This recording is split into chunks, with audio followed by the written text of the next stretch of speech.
Alright, hello people. Hello people of the internet. Man, oh man, oh man, oh man. Oh, I keep doing this thing. I keep forgetting to load up the game. That's completely my fault. Completely my fault. It takes forever to load. So, we'll be here loading. Uh, Bonk. So, once again, I am joined by some friends. The same people from the last time, from Wednesday. Yeah, from Wednesday. So, yeah, let's see. Let me go,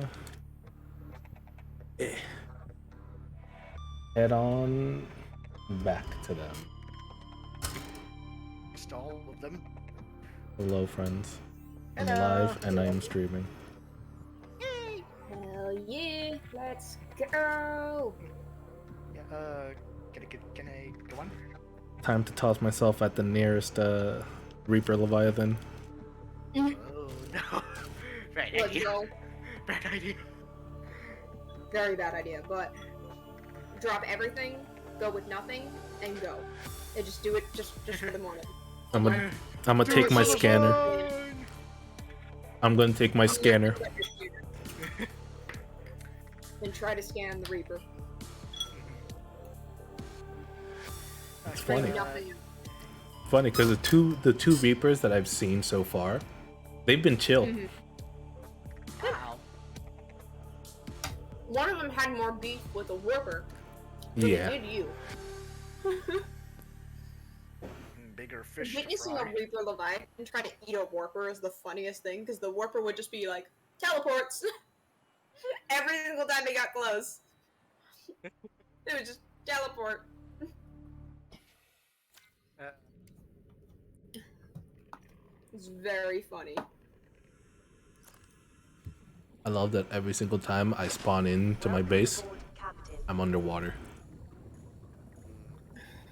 Oh boy. can I keep going? Can I keep going with what I was saying? Yes. Go right ahead. Okay. So yes, Sen goes very close with this band of mercenaries. This is sort of where he gets some of his experience with fighting. And well, he never really did good in like line infantry formations, but he was pretty good at skirmishing, so he did that. Yeah. Yeah. And about when he was 21, so I guess he was with them for about like 3 or 4 years. At this point, they took a job that was a bit too big for them. It was like it was a pretty large conflict between like a okay, so there's a just to quickly explain this thing. There's like sort of like branches of inquisitions, like they're meant to sort of uh like they're supposed to be independent from existing power structures and to sort of just keep the peace in terms of like magical bullshit or monsters. I mean, some of them do that job well, and others are like completely intertwined with the other power structures. It's sort of a kind of free for Yeah, all yeah. situation there. And well, like, and there's also like covens of witches, like some like, but they're not all the same. Some are benign, some are like actually helpful, and others are just power-hungry assholes. Yeah. And a particularly large coven of malevolent witches, were being hunted down and destroyed by a branch of an inquisition. And the Shen's mercenary company Lads, was where one did of you the put? many Where companies did you put 'em? hired by said Inquisition as they were assaulting their stronghold. It went poorly, but not like it was more of a Pyrrhic victory. It still managed to destroy the stronghold and scatter the witches, but the cost Guys. of life was immense. The mercenary company Shen was with was slaughtered to a man, being the last one alive. Yeah, a lot of a lot of survivors' guilt as well. He feels responsible in a Oh, way. Yeah. And poor boy. this is also his reason for his immense hatred of monsters and demons. They killed his That would loved explain it, ones. yeah. They not only they're responsible for losing his family twice. Yeah.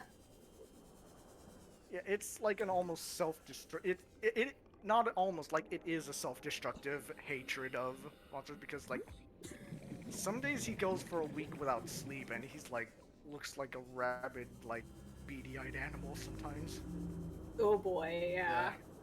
It's like and like for jobs that you normally be paid for like 500 pieces of whatever currency there is, he'd go for it for like 100.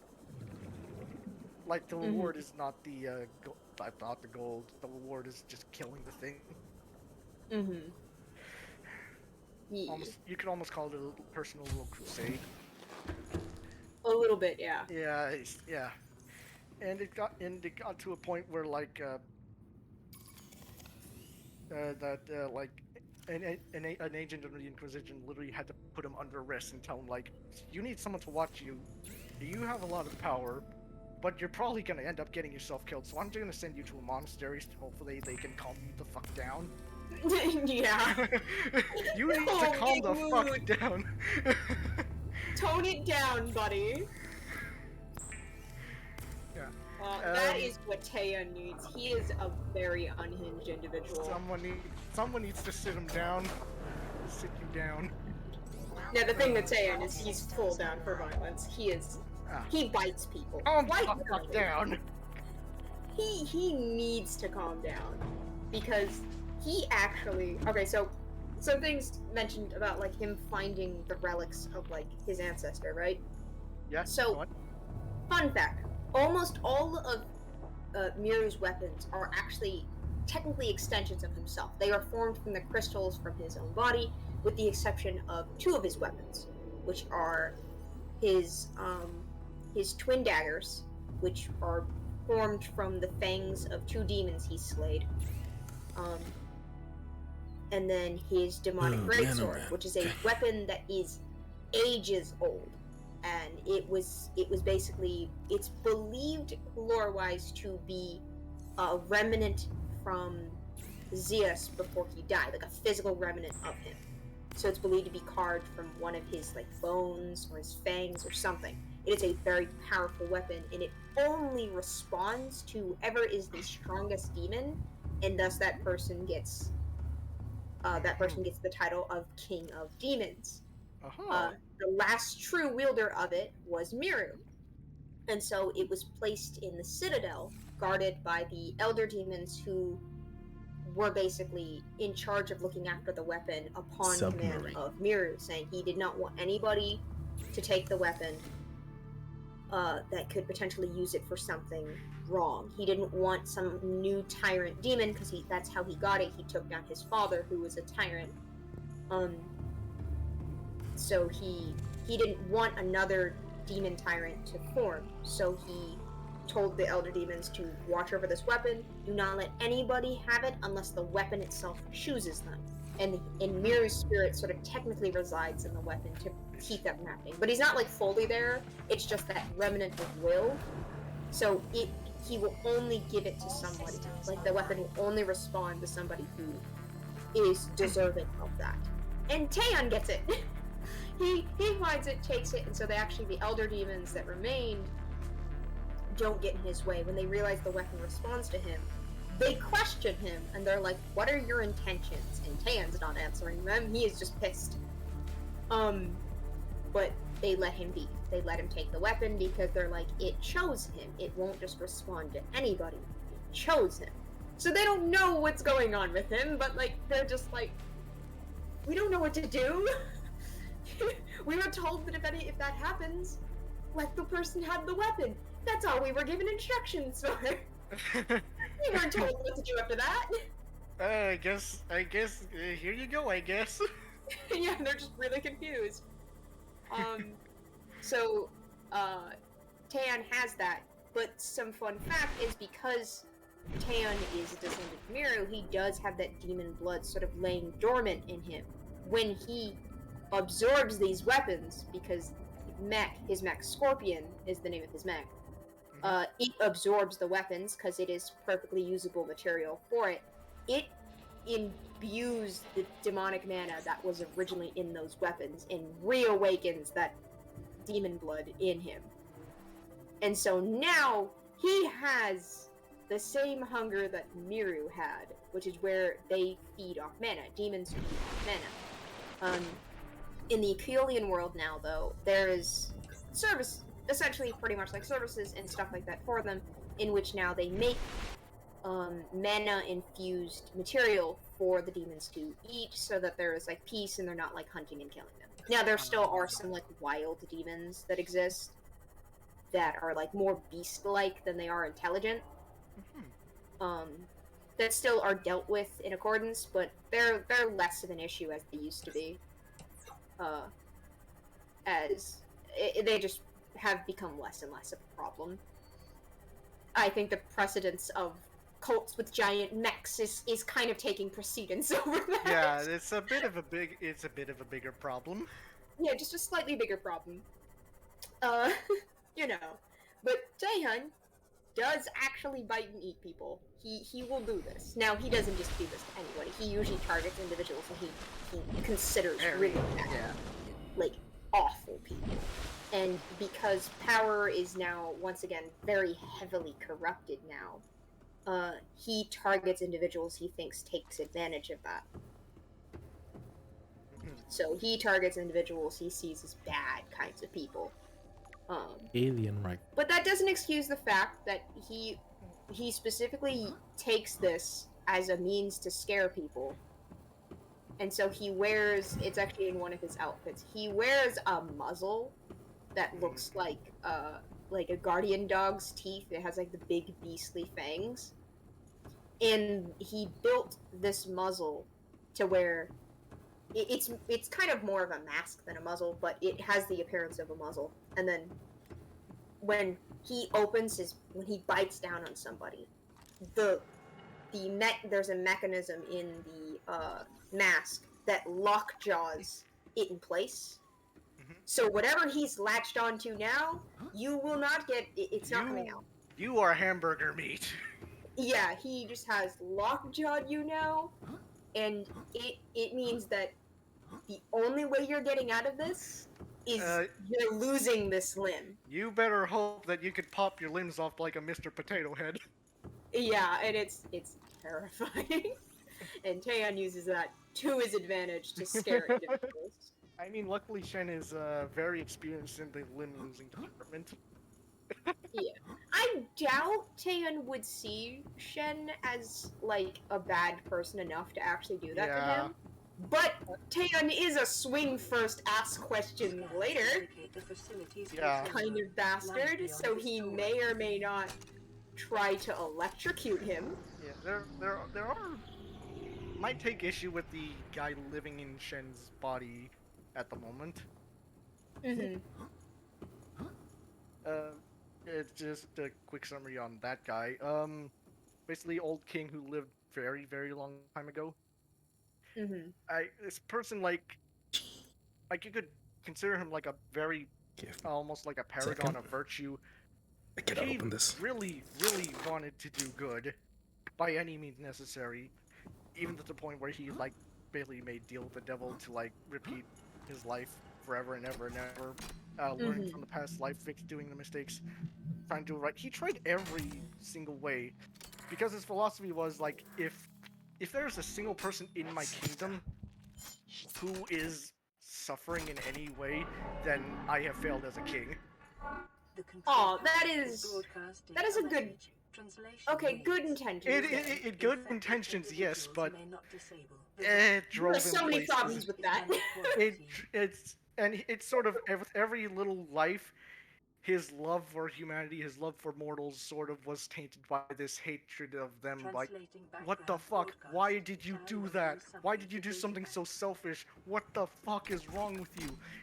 And it just sort of grew and grew and grew to the point where, like, if any, like, at some point he's like, I've had enough of this, and he tried to kill himself by setting himself on fire. It didn't work though. Oh He dear. just ended up as like a charred body, barely able to move, and it was at this point the demon was like, I can Broke my give you a legs. better solution than trying over and over again. For like, at this point he lost count of how many lives he had lived. Mm-hmm. Yeah. And at this point he accepted the power of he essentially went through apotheosis, the process of becoming a god-like being. Oh boy. And his old name is now gone. He is now just the Ash King. Interesting. Yeah, and now his philosophy is that reality itself is perpetuating all the evils of the world, all the pain of the world. And not only that, that people are either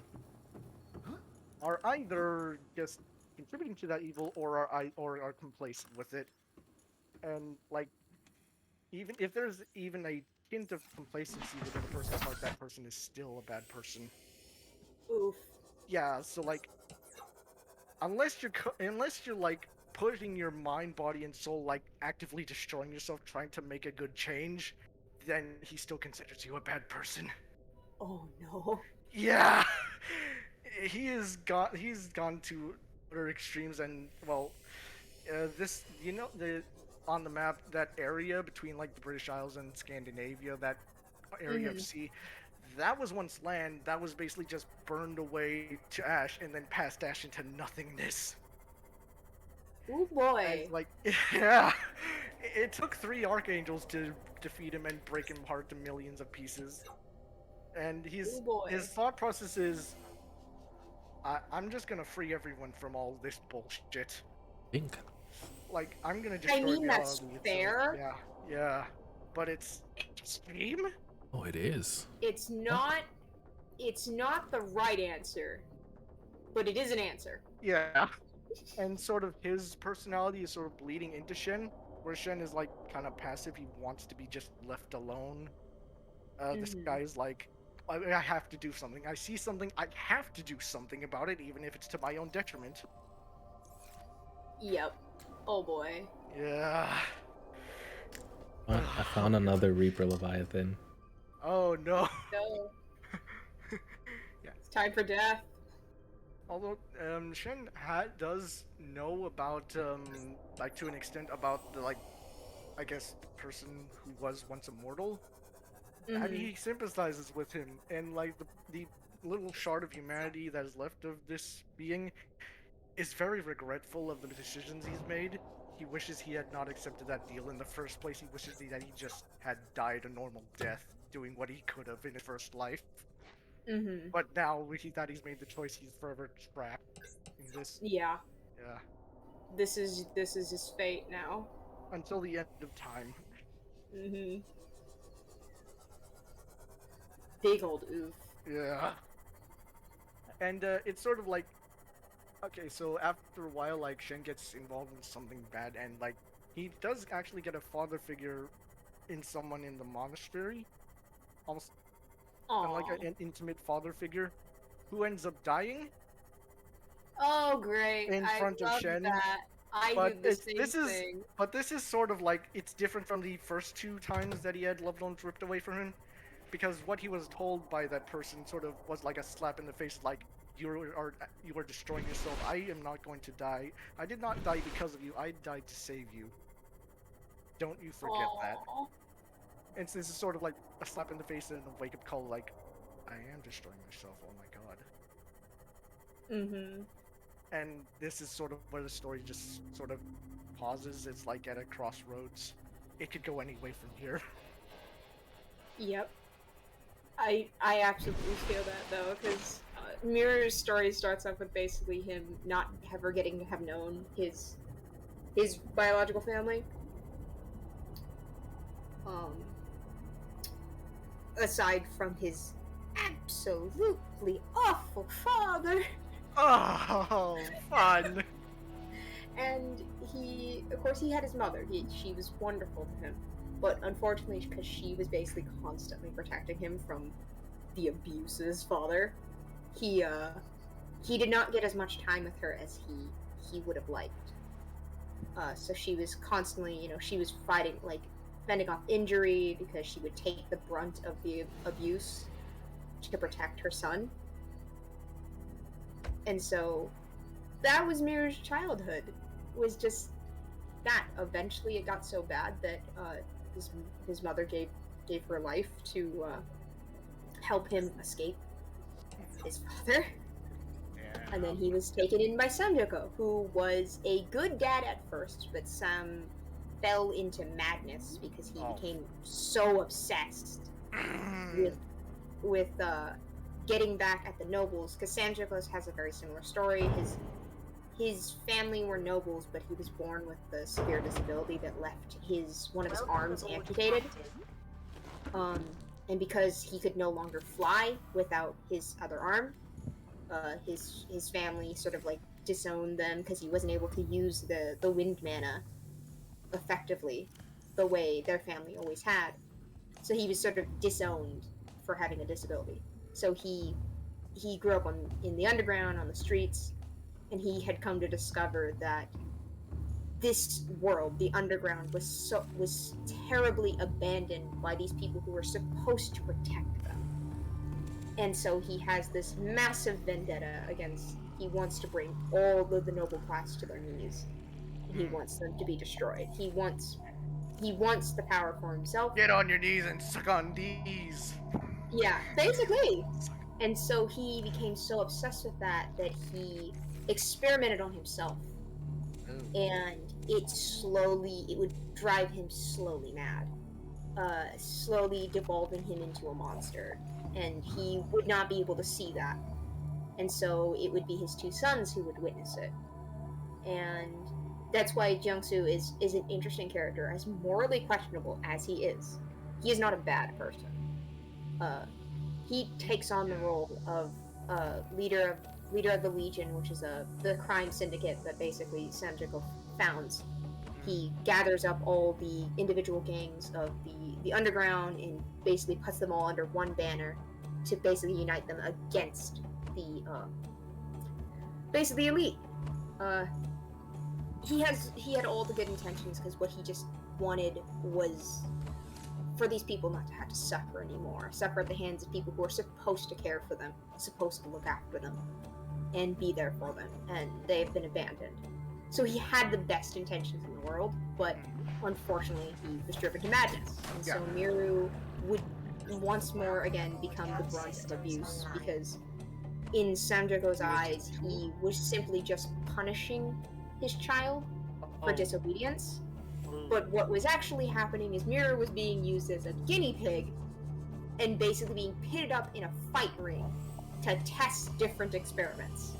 Bad. Yup.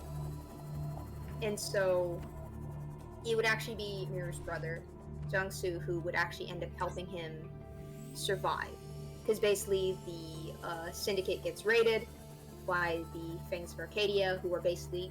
They're kind of the big summary good guys. They are an order of demon hunters who founded on the idea of not like dealing with all the bad demons, but finding a way to negotiate with the demons that could be reasoned with. Because there are even demons and half-demons within their own rank, because the Fangs of Arcadia believed in fundamentally wanting peace. They don't want to have to constantly fight, but they want to establish some sort of level of peace between the demons, because there's a whole faction in their order that has a demon bound to an individual, and they help them by tracking down specific other demons and stuff like that. So Miru ends up getting taken in by the Fangs of Arcadia because they raid the base, and Sanjigo was planning on going to take Miru with him, but Jiangsu reasons that if you stay here any longer, they will catch us, so we need to escape now. And it's like they figure it, and Jiangsu kind of convinces him that like Miru will survive. He will eventually, come back. And worst of all, if anything, if left alone with these people, he probably will kill them. He convinces him of that. What ends up happening instead is that Mako adopts Miru and basically raises him as his kid. Mako is the one good parental figure in Miru's life. Oh, thank God there's at least one. Yeah, and luckily Mako doesn't die! Yay! old age, but like Well, no I mean, traumatic at least- experience.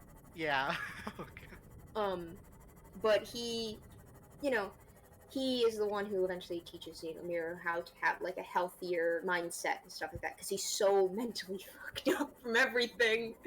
He needs time to like recover and heal, and there's so much damage done to him that like Mako gives him that patience that is much needed for him. And so Miru had a really rough childhood, and he eventually has to go back and fight his father too, because his father is a tyrant, and he was not aware of the fact that his father went back and basically took over his family's village, the biological family that Miru never got to meet, which is his mother's side of the family. And they assumed Miru died because when Ether shows up, that's his father, when Ether shows up to take over, they come to know that, his mother, Ellis, Miru's mother, Ellis, she died. She died fighting Ether. Yeah. And she leaves him with a decent scar, though. She's just like, I refuse to go down without leaving you something. I'm going to cause you some pain. And it's like, she basically had every reason to. She had everything taken away from her, basically. She agreed only to marry him because he promised that if she married him, he would leave their village and kingdom alone. So she did so. But she was basically barred from ever seeing her family ever again. She could only talk to them via letters that she would send on birds, which is the reason why one of Miru's symbols is the crow-tit, because those are the birds their family trained to fly between where Ether was, and the valley where Ether was, and then the mountain kingdom where she's from. So that's it. So to Miru, those birds symbolize to him absolute freedom. The idea that I can be free, I can roam and go wherever I want. So that's why those birds became such that type of symbol to him. Was he would see that, and he would see how happy his mother is to see the birds when they bring letters back from his family. But Miru would never meet his biological family until way later in his life. So much so that he doesn't even recognize them at first. Because when he first meets them, he's just like, I have never seen you in my life. And he kind of just looks at them like they look familiar, but he doesn't. It doesn't immediately connect to him that the reason why they look familiar is because that's his family. But he eventually has to go and he fights his father and stuff like that. He frees his own kingdom, and eventually from there, he ends up becoming the lord of his family's noble house, because he would be the oldest of his oldest firstborn offspring, basically. Because his mother was technically next in line, which she married because she was the oldest daughter, and that's who Ether wanted, and so unfortunately they lost their heir, and so they didn't know what to do, but they figured as long as she's alive, and then when they hear, she sends a letter, telling them about Miru, like, she had a little boy, and they all were very excited, but then they assumed he died, too, because they couldn't find him. After everything, they didn't know where he went, they didn't know where he was, there was no traces of him, so they didn't know. Until years later, they get news, or they hear word of this very strong demon hunter, who is this odd half-demon dragon, who uses crystals, and has crystalline horns. And they recognize that, oh, that's our family line. That's the trait, specifically, especially the purple crystals, because that's what Ellis had. Hers were these like purple colored crystals, and they were thinking that has to be him. And his aunt, Putby, is his aunt, and she knows immediately. It's like right there in her instinct. She knows her sister, and she's like, that's my nephew. And she sets off to find him. And so she finds him, she tells him about everything happens, and then he goes back to help his family. So he finally gets to have a family at the end. Then, of course, he ends up adopting a daughter and then also having a kid of his own. They ends up a happy little family. He ends married to his emo edgelord husband. right? Like, emo edgelord husband. Let me gather my chakra so I can catch this jutsu. Yeah, I love Kiho. He is a good boy. My favorite He character is is- Sasuke. The funny thing is, he does have Sasuke's hair. He Oh really my does. God. Have Sasuke's hair. It's just he has green streaks on either side. Uh, He really does have Sasuke's hair, though. Oh, I love him though. But Kiho is he's the more serious of them. Miru has a more aloof, silly personality. He has the more hyperactive, way more outgoing. Kiho is a little bit more hermit, and kind of he will get absorbed into his work if you leave him to his own devices. He will forget to eat, forget to drink. He will just absorb himself into his work. So Miru is kind of the way they ground each other, because Miru sometimes can lose control and he loses temper, and Kiho is very good at discipline. He's good at keeping himself together and stuff like that. So he helps ground Miru, and then Miru helps bring out Kiho. So it gets him to like, all right, cut loose a little bit. You're being way too serious. And it's great. They're good for each other, and they make for amazing parents, because Miru is the chaotic parent that grabs their child by their ankles and yeets them around, because the child is going to be fine. They know they would never hurt their own kid. As long as you Kiho is the one that's just softly holding their child, those one, My little baby. and it's just like someone looks at their child wrong. Remember, How dare you? remember, children cannot get hurt unless you acknowledge their pain. I mean, that's actually kind of true. We're trying to process whether or not that is actually very true. Bones are made of rubber. The bones are made of rubber. They just spring back into place. Mm-hmm. Ah. But yeah, from that, Miru ends up having a long line of descendants that eventually results in Taeyeon being born. And Taeyeon carries the same absolutely wild, unhinged spirit that Miru has. And so he is a difficult to control little bastard. He has good intention, he is a good boy, in the summary of it all. He's a good little gremlin. He is a good gremlin man, but he also has no issue setting fire to half the country. Mischievous And little eating, he has no issue biting the hand of any and all authority figures. He is just Snack. like, snack. Your fingies look like sausage. Nom. Just, right, he does not care. But he is a good, chaotic little man. Also, I boys, see. my self-care time! Oh, yeah, I see it's self-care time. Water it is. I'm actually standing up right now and like just stretching my legs. I Nice. usually just like stand up if I'm doing nothing on the computer except talking. My stretching tends for me to fix my posture, Ah. because I'm bad at it. I am bad at keeping my posture good. The artist life. You become a shrimp after time. I am a shrimp. I sleep like one, apparently, based off my mother. I She know says for that a I quite fact. literally like curl up into a ball and like I Fetal fold position. in on myself. Oh. Same. You become She does not compact. understand how I do that, but she's just like, it's kind of cute. But So- also, is it comfortable? And I'm like, apparently, because I'm dead asleep when I'm doing it. Sleeping like a rock. Right? Like, it has to be comfortable if I'm just knocked the fuck out. Like, I mean, I know I'm a heavy sleeper. Like, But, not like- technically, like, I'm not hard to wake up, but it is one of those things, like, when I wake up, I don't wake up. It's gonna take me, like, a couple hours before I'm actually awake. I'm functioning, as in, like, I can walk around and stuff. But, understand that I cannot process anything that you say to me.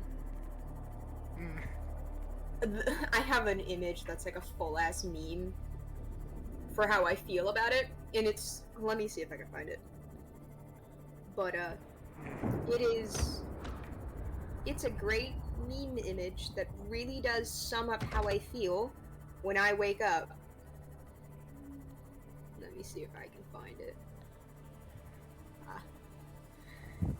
And here it is. Oh, come on, where's the chat? Where's the chat? There we go.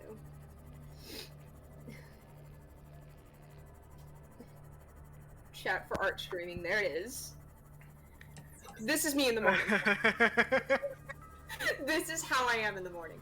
When someone wakes me up, and I walk around with this general mood of I am not processing anything until there is something in my system that actually wakes me up. Boot up process. Right, it's just, oh god. And people have described that I walk around, I still look like I'm asleep, and they're like, "Are you good?" And I'm like, "No." God. Or sometimes I just won't even respond because I doesn't process that someone's talking to me. It's like your eyes are like glazed over, like dead zombie-like, until like you get some coffee into your system and like, I'm awake. What's going on? Fortunately, I can't have coffee, but basically that. Or something, yeah. Yeah, it's one of those things where it's like, oh boy. But it is hilarious.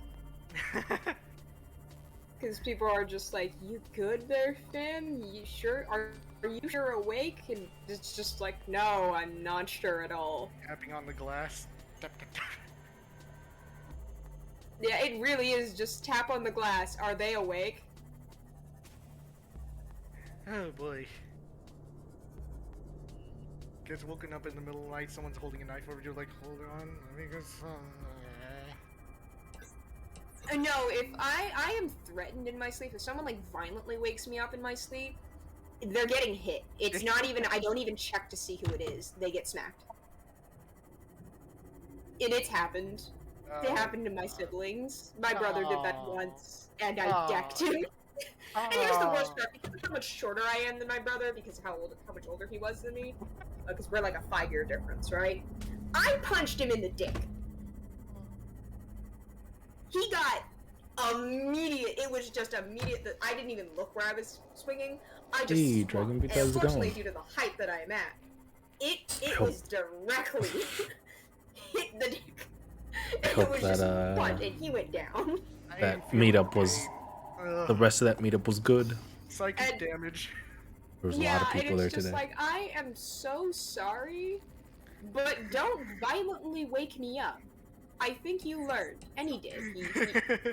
He from then on point would only wake me up by standing at the far end of the bed and like grabbing my leg and shaking my leg because he was going nowhere near my arms. Not like being around my legs is any better because I have the kick strength of a donkey.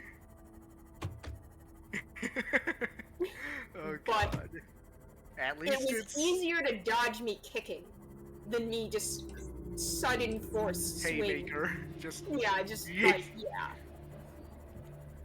So, fair enough to him on that matter.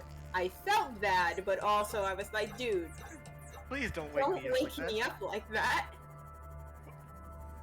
But hey, I know if an intruder came into the house and they violently woke me up, I know that the first thing that's gonna happen is I am going to be throwing a haymaker at this motherfucker. Punch him in the dick! It is just going to go straight for the dick. It's just gonna be you will lose this. A man who carries a knife in his... fight. You are up against a 5'2" feral little man. I will doesn't have any self-preservation. I will drag you down to hell with me. Yeah. When I tell people, I'm like, understand that I don't have a flight response. It is all fight.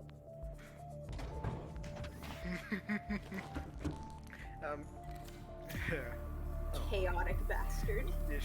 Remember, a person who sleeps with a knife is a fool every night except one. Right? The problem is I'm not sleeping with a knife. Now, I do have a katana right next to my bed. It's a practice katana, but it's still about... I mean... I don't know, about 8 pounds of weight? Yeah, it could still... Yeah. You could smash a skull with that. That'll hurt. Owie. That'll knock somebody out. Owie. Yeah. If it doesn't knock them out, it's definitely going to leave them out of commission for a bit. It's gonna smart. I've legitimately forgot where the Blood Kelp Forest is. Oh, Fuck. no. And I've been searching for that for the past 20 minutes or so. Okay. Alright, I think if you head back to spawn, I can pull up the map and tell you where it is in relation to spawn. Alright. Because I am in need of rubies, and I just remembered Blood Kelp Forest. Bro, bombs. Got it. You want it? It's yours, my friend. As long as you have enough rubies. Sorry, Link.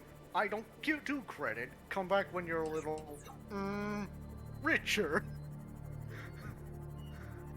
Oh my god. Zelda CDI was a trip.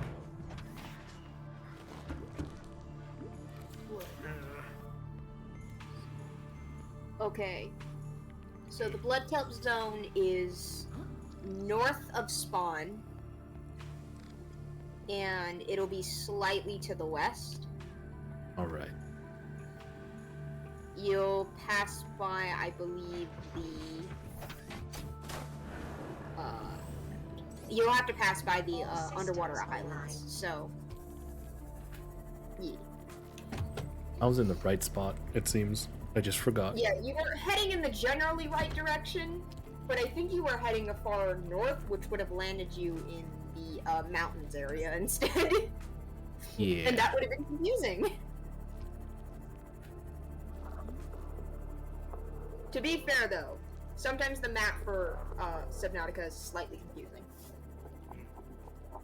Yes. Because it's extremely disorientating, because there's very little landmarks to associate Yeah. the location.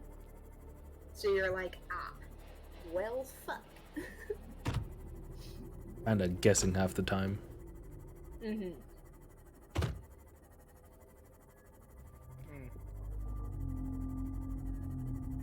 Yeah, fun fact about the monastery that Sen was sent to, it's known for basically being a rehab center for, like, violent criminals.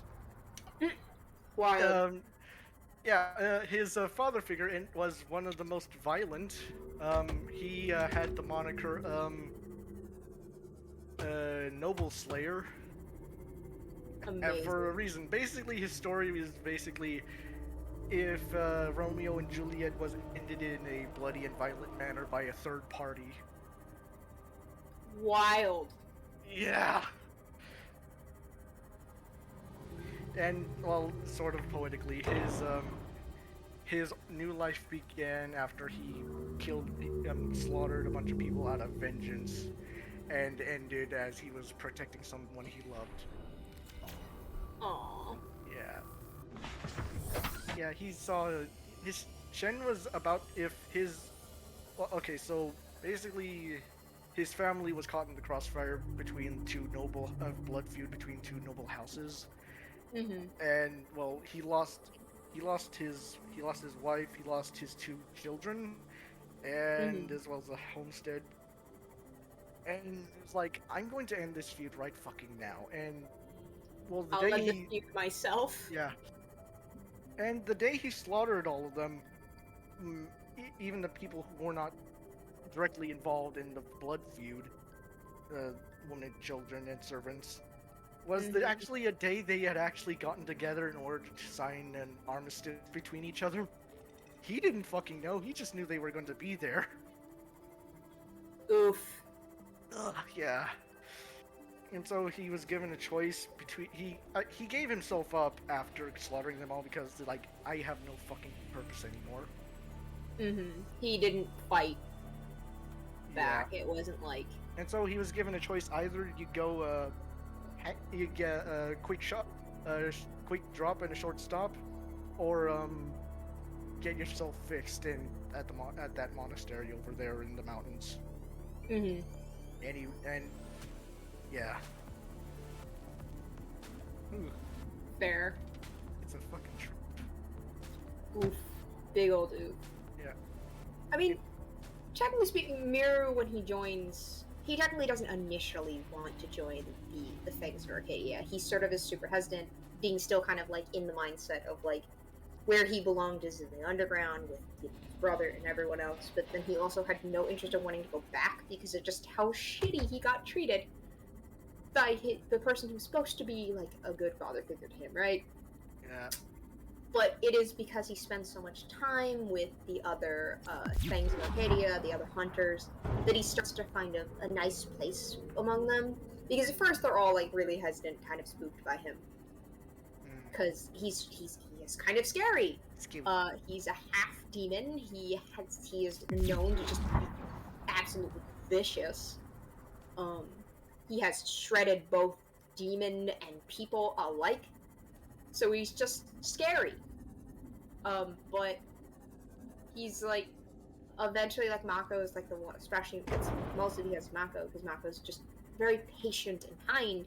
And then there's also Garam, who is the mentor to Kiho. It's actually how the two of them meet. They're put on a mission together, and they hate each other. Kiho and Miu hated each other at first. It was funny. They basically were just... Because I have a whole sketch page that I did of the two of them. I think I saw that on Twitter, I think. Yeah, and it's just, they despised each other. It was just, they hated each other's guts. The get along shirt has been deployed. Yeah, and it's just like, the two of them, come to find out they have kind of similar upbringings, because basically Kiho was orphaned, he was abandoned with his siblings, right? And he lost both his siblings to having to survive the underground. Unfortunately killed by gangs. He loses one of his siblings to illness, and then one is murdered, basically.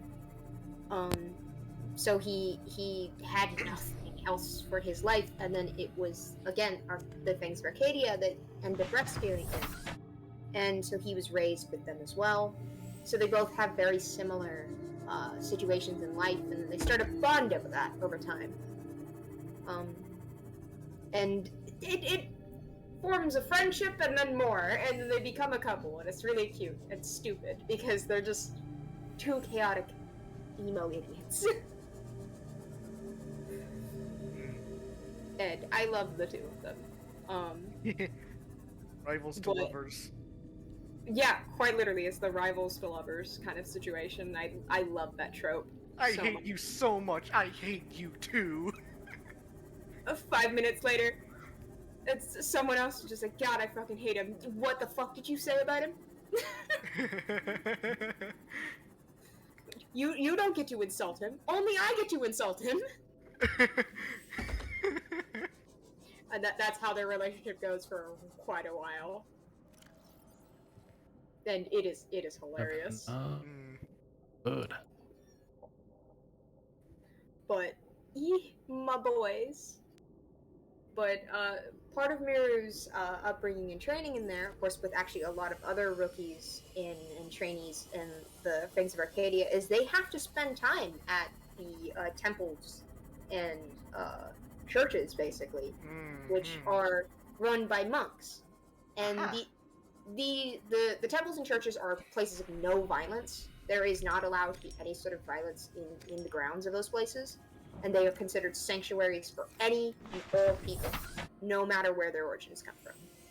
And so they are constantly in tandem with the Fangs of Arcadia because the monks themselves do not do violence in any way. They do not cause any harm. They implore the hunters to protect them. And so in turn, the temples and churches can always be used by the Fangs as meeting spots, safe havens for themselves, places to go for healing, medicine, whatever it is. And so they have this tandem. So a lot of times, a lot of the rookies will be spending time in those areas, basically doing manual labor, basically learning to help them rebuild anything like damages and stuff like that. Work with the monks to understand like the practices there, to show like kind of like teach them how to like respect and everything in that space. And it is also part of their training to teach them like keen patience, as well as to being able to know when to not attack and to not bring harm and know when to stop. And so Mirror has to spend a lot of time there because he has to learn a lot of self-control. So he has many friends and many people that he's met there that are monks and very sweet people. I actually imagine that later in Tan's story, these temples and monks are still around, and they still upkeep their function.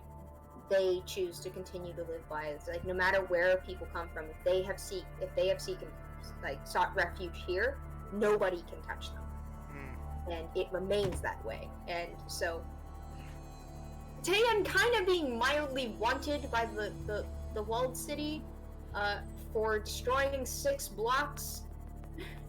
Oof. And basically committing like 4 different war crimes, and technically by the classifications stealing from the military, because he took the mech that they had custody of. I mean, that was in their possession. Wait, did the mech like break itself out to get? Yes, but it's still considered their property. It stole itself from the facility. Yeah, it was just like, yeah, bye. What do you mean it just started moving? Right, like it sought him out, and so that's considered, you know, he's kind of wanted. He's also wanted for the theft of several of the relics, because some of them were located in the walled city. So he's wanted in many places. He is wanted. But none of the settlements give a crap. They see him wanted. Yeah, we don't fuck with it. Yeah, okay. They're like, and it's not our problem. it's not our problem. Some of the gangs do want to get him so that they can take the money reward for it. Yeah. And so on. The cults have no interest in turning him in, but they do have interest in trying to convert him. And he ain't having any of that. He left one cult, he's not joining another. Boy is just like, are you kidding? I had one enough for a lifetime. Right, like, buddy, no. But that's quite his old struggle. But I like the idea of like the temple still being around. There's still probably several of them that are like long since been abandoned due to either being destroyed from war and stuff like that, but generally speaking they're still around. Like the establishments themselves are still somehow around. And it's great because goodness, it's much needed in this world in which everything is now complete and utter chaos. Yep. Oof. Hey, at least it's not all shit. Yeah, you know, yeah, you're right. It isn't all shit. It's just mostly shit.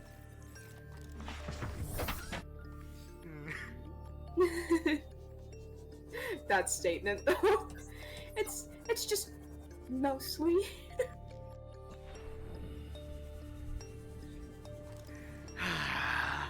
That was a lot of stuff. Right? This is a normal occurrence for the server, by the way. We kind of just lore dump on each other often. Yeah. Oh, here's my lore. I'll enjoy it. Yeah, this is fun. Oh yeah, it's also just a lot of fun for me specifically because I really like hearing other people's lore because it can help help clear up ideas for yourself too. I guess in some way is kind of how I put it. Is like sometimes I'll get stuck, and then I'll just randomly hear somebody talking about their lore, and it like gets my brain kickstarted again and being like, ooh. It's like, yes, there we go. And like that helps so much, and it's so great. And I know other people who have that happen to them too, because Ryu, when they share their lore with me, they're like, so, I had an idea after y'all were talking about lore, and I was like, yeet, let's go. I want to hear it. Which, I hope you get to hear Ryu's lore at some point, because his character is so fun. Yay! I love his characters so much. Several of them were ones that I've designed. Ha! Like a good half of them. Ha ha ha. That's cool. Yeah. It makes me so proud, but also I'm just over here like, guys, what the fuck? But I also get really excited because I'm so glad the characters, like these designs that I made, get so much love. Like, I'm so glad. It makes me happy. Cause it's good. It's good to know that like designs that I made are being well loved. Yeah. One point about the world. You know how I said it's like sort of like a motif of hope versus despair. Mm-hmm. Basically, like humans as one of the mortal species is like basically they're going to be the last mortal species left on the mortal plane because the other ones are slowly starting to die off. Yeah. Like there's one kingdom in which like its founder was was one of the people who witnessed the last ant falling asleep forever. And that was a very sober moment. Oh. Yeah, somber, like it's something like to the effect of just tired and then just falling asleep forever. Yeah. Like there's also the akin to death, but just not quite death. well, yeah, they've grown so slow, so stagnant that they're basically It's lithium. they're basically plants now. Yeah, it's akin to a death, but not quite death in the blank sense, in like the more blunt sense of it. Yeah. As for the dwarves, during the fall from grace, they had actually dug themselves down deep into the earth in order to escape the worst of the cataclysms. And during that time, they had started succumbing to this horrible plague that they don't know where the hell it came from. It could be cured with any kind of magic or anything, and so in order to escape the effects of it, they basically built themselves bodies of stone and metal into which they transferred their souls. But after that, no more reproduction. Their number is set, and it's only going down from there. Oh boy. Yeah. And like death to dwarven society is extremely like painful because that's like thousands of years of expertise and knowledge just gone in an instant. Yeah. And sometimes like they'll build like fortress-sized tombs for a single dwarf. Yeah. And to like loot and take from a dwarven tomb is considered like sacrilege of the highest degree. You were dishonoring the memory of someone. Yeah. The elves are just like the epitome of like arrogance and pride. Basically, yeah, per usual. Yeah. Kind of comes with the motif of being like not necessarily immortal, but very long-lived. Well, these are different from like the Tolkien-esque elves, which, okay, to be honest, like when people try to copy those elves, they do it really badly. It's usually just a carbon copy. Carbon copy without any of the nuances of them, so it's literally just like surface level, take everything from there. But these elves are like they're like a sort of a between point between plant and animal. They see all the other mortal races at this point as like, you're just fertilizer. The only right you have is to be fertilizing for us. Oh boy. Yeah. Well, they basically like reduced to very low numbers. The only ones who are left are like very far into the north, and they're a shell of what they used to look like. They used to look like serene and beautiful, but now they have like bark-like skin, like horribly like hunched over, spindly limbs, and. Oh boy. Yeah. There's also a bunch of other races. Demi-humans are also a thing. Shen is a demi-human. They're actually considered a part of humanity because during the cataclysm, their population was so fucking just almost to like almost near extinction, and out of mercy they were joined with the humans, and so they sort of lost their original traits, and became more human-like, as a sort of like a merciful thing, just so they wouldn't just be wiped out. Yeah. 100 meters. But even then, those are still dying out as basically like, you could think of it as like a very recessive gene, almost. I mean, they're going to be one of the last mortal races to leave humanity alone on the Earth, but still they're slowly Keep smacking into everything. And humanity is just sort of like, almost like a sort of like melancholy depression, knowing that it's eventually gonna be alone on this planet. Oh boy, yeah. Yeah. Nice. Yeah. Very dramatic lore.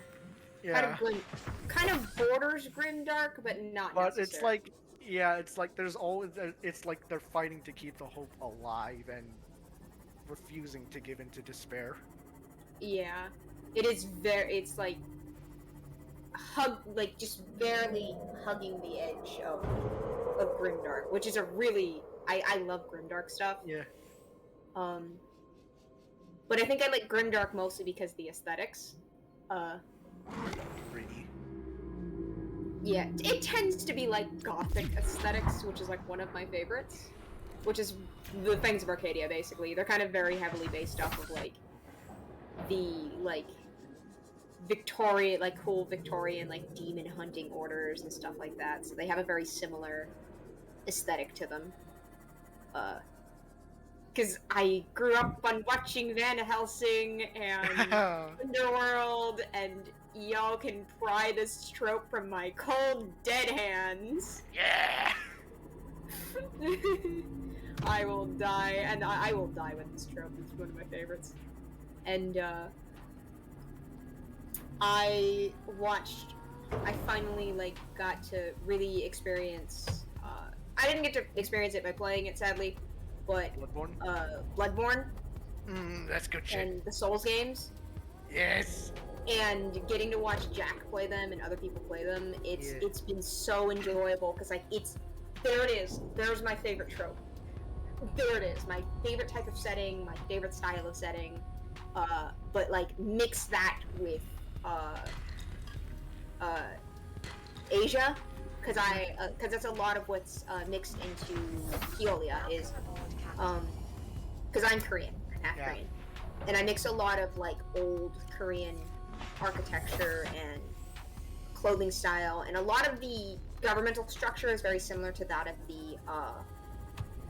the emperor and the ruling classes. So there's like noble families that are kind of like delegated to oversee this specific area, and they're kind of responsible for everything. But then you have like the emperor, who is like the leader of it. Like that structure is what I ended up using. And so like a lot of the noble houses have very like Asian aesthetics to them. Like the buildings and stuff like that. There's a lot of buildings in Keolia is like, I described like the architecture to be very similar to like a combination of cyberpunk mixed with old-fashioned architecture. So there's a lot of natural like wood architecture still. There's still a lot of natural buildings, but there is a lot of technology integrated into it. And because the technology is mostly powered by mana, it's mostly powered by that energy, it's pretty green, it's pretty natural and stuff like that. So Keolia has mostly focused on that for a very, very long time. And then the events of Taeyeon's story happened, or the prior events before. Because Taeyeon is he's born several years after the actual arrival of the mechs, so he is not a witness to the fall of everything. But he's born into it. He's born into this world, and it's all he's ever known. But when he becomes aware of that there was a time before this that was better, the world was nicer. There was not. The Badlands were not filled with this dead, barren areas. It was filled with life. And there was much more peace. And there was a much more, like, unity between everyone. And then I found lithium. Taeyeon is disappointed that what happened. what failed? What happened here? And he's like this stuck between wanting to bring that back, but also seeing as like it's probably impossible too, because the world has changed so much that it wouldn't be possible to really bring that back, because everything has changed, because there's the big fundamental change of now power is not centralized to these ruling classes. Anybody can have this, so the world has to change and make something else. It has to find its way to peace on its own. And Tan is just me, basically. He's just wandering the world trying to figure out where the fuck he belongs, but also like having this urge to want to help. Because he doesn't feel like he feels very out of place. Ah, I see. The boy feels very out of place, as much how I feel in life. It's just very weird. But it's sort of that, and I like that sort of like combination of nature and technology, to the point there's actually the one surviving place of old Keolia is actually a place called the Nexus, which is a flying city. Ooh. It is almost an entire kingdom built on this machine that is powered by mana, and it was built with a specific intention of being a symbol of complete unity between all of Keolia. So anybody and everybody can live the life that they want in the Nexus, no matter what. 900 meters. They could come from any background. Let's go, baby. And basically, it is one of the few ungoverned places of old Keolia, and it still remains to this day. Because it's a flying city, and it travels all across Keolia, just trading and stuff like that to get resources, and it is run by a group of people who basically value that idea that anybody should be able to live the life that they want. So it is this gorgeous city that's just built on this machine, and it flies across the skies of Keolia. And I just imagine that it is one of the last standing relics of Keolia, of the old era. And there is this, it still remains as this ungoverned force that no noble class could ever claim. And so it's not part of the walled city, it's not part of any sort of the settlements, it doesn't side with anyone, any individual groups, it just exists on its own. And I love it! I need to properly introduce it. I just struggle with doing giant environment things like that. I have a sketch of it, but that's the extent of what I have. Oh, but I will eventually finish it, because I very much love the idea. It's a really cool thing. It's basically just one giant skyship that has a giant biosphere attached to the back of it that houses this grand, like, whole environment, really, is what it is. It's like a huge, like, just landmass just placed in this giant biosphere, and it houses basically this, like, perfect, like, pretty much almost like a perfect utopia. And people abide by the rules there. Is that some of its major rules is that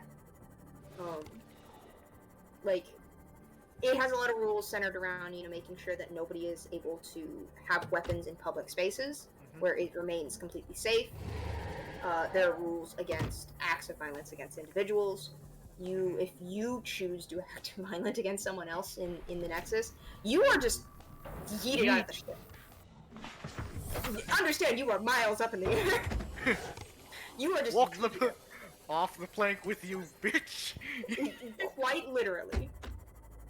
They take you down to, like, the under level, and you are just kicked out of the cargo bay. Into the trash chute you go, whee! Yeet. So it's great, and I love that. And that's how it runs. And they also have, like, several other, like, set rules about, like there is no currency. People are you just can, like, food and stuff is given out, and it's required as people. If you live there, you live to the benefit of everybody here, and it So it's functions like- that way. So it's a fully mutual thing. Like, Yeah, you scratch my back, I scratch you. most people would be like, so it's just communism on a ship. No, and I'm like, that I don't. no, I think it's. there is no um, governmental power. It's just a Yeah, community. that's.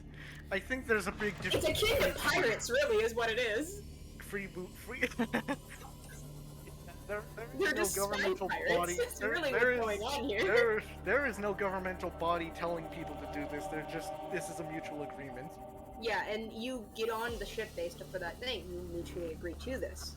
And your choice to break any of those types of rules, it just results in you getting kicked off the ship.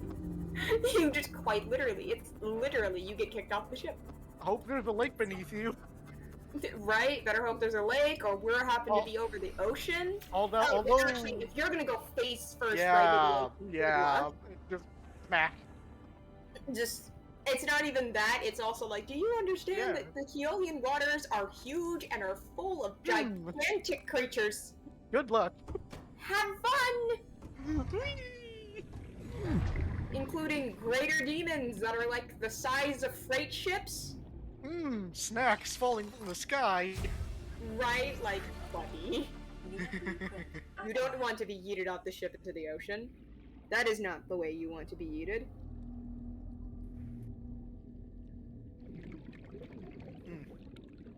But yes, I really need to do more about the Nexus because it's very fun.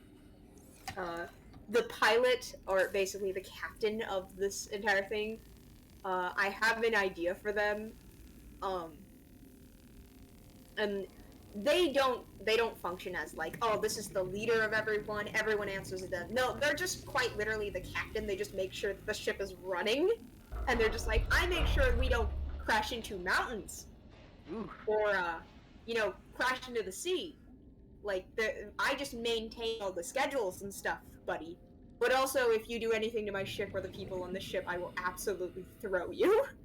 It's like, they're just like the mutual protector of that. And there's people who are like designated as like, they sign up to be sort of like guards and protectors of the Nexus. They can choose to essentially serve at those posts, and you are assigned to an area, and you do so out of that like duty to protect others. It's a really cool place. I love it, and the reason why it functions perfectly is because it's small. And it's basically they have a limited amount of people that they allow on. But it isn't like, oh, the elite can only people who can afford it. They choose people based on interacting with that. You gotta have spend the some character. time with someone before you go, and they choose you based on if they really do believe that you would abide by the rules there. And so anybody can join. There's no fee to join in. It's just you say, I want to. You have to have the character. Yep, and you pass, and then they let people on, and it's great, and I love it, and 100%. Taeyeon has gone on there a couple times.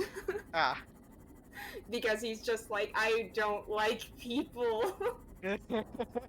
And they're like, well, and they don't care about, they also do not care, because they don't care about the backgrounds of an individual. They're like, if you're a wanted criminal, and you are trying to make your life better, but the rest of the world doesn't accept you, you are welcome on the ship. And that's how they see it. Is like, because they like understand that sometimes it's hard to break away from that habit, and it's wild. I see. You like it. Also, we are in the blood count zone. Hooray!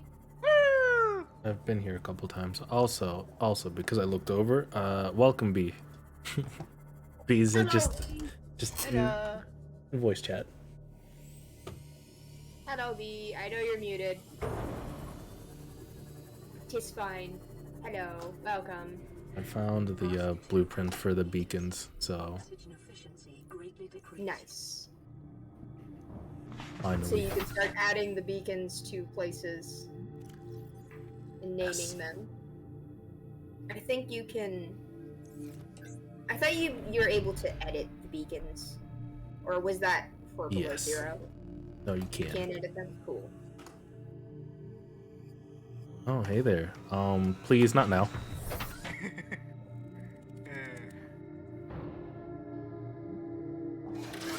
honest, Yeah, I don't get the think ship, get the ship, get the ship, get the ship.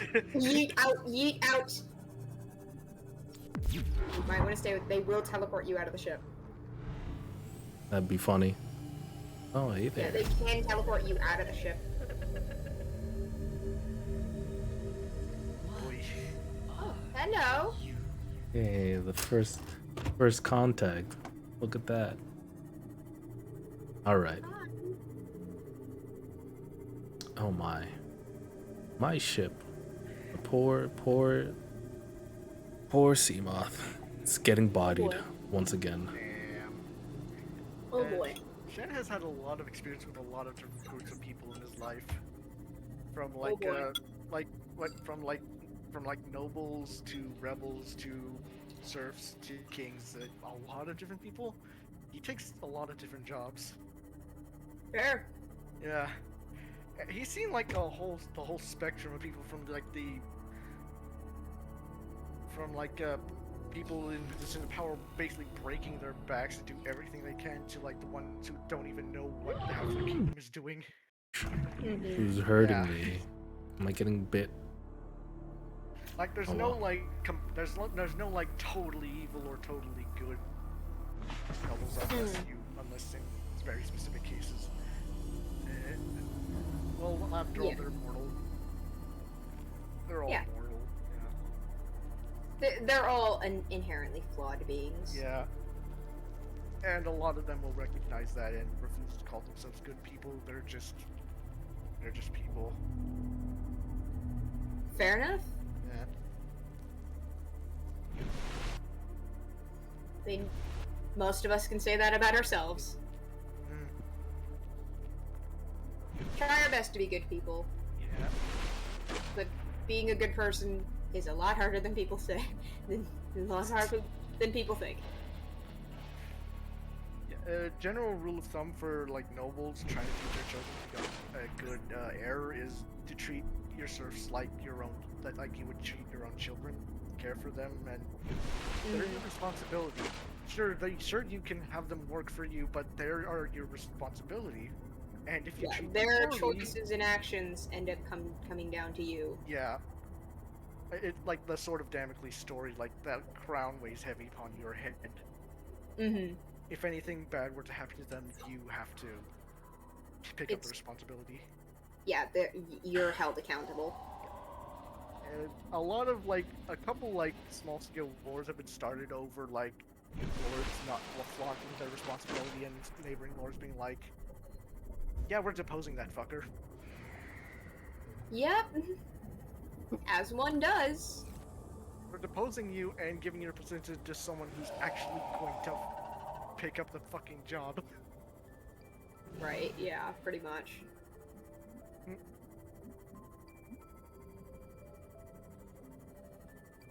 Of course, it's nice to have other reasons to also back up that reason, but usually, sometimes it's the main reason enough. Sometimes, yeah. You're letting your people starve from a famine while you go get fat on delicacies. You're letting bandits rove around your lands without doing anything while your house is swarming with guards. Literally, like they can't get through some of the doors because they all get stuck in a room. Right, just, yeah.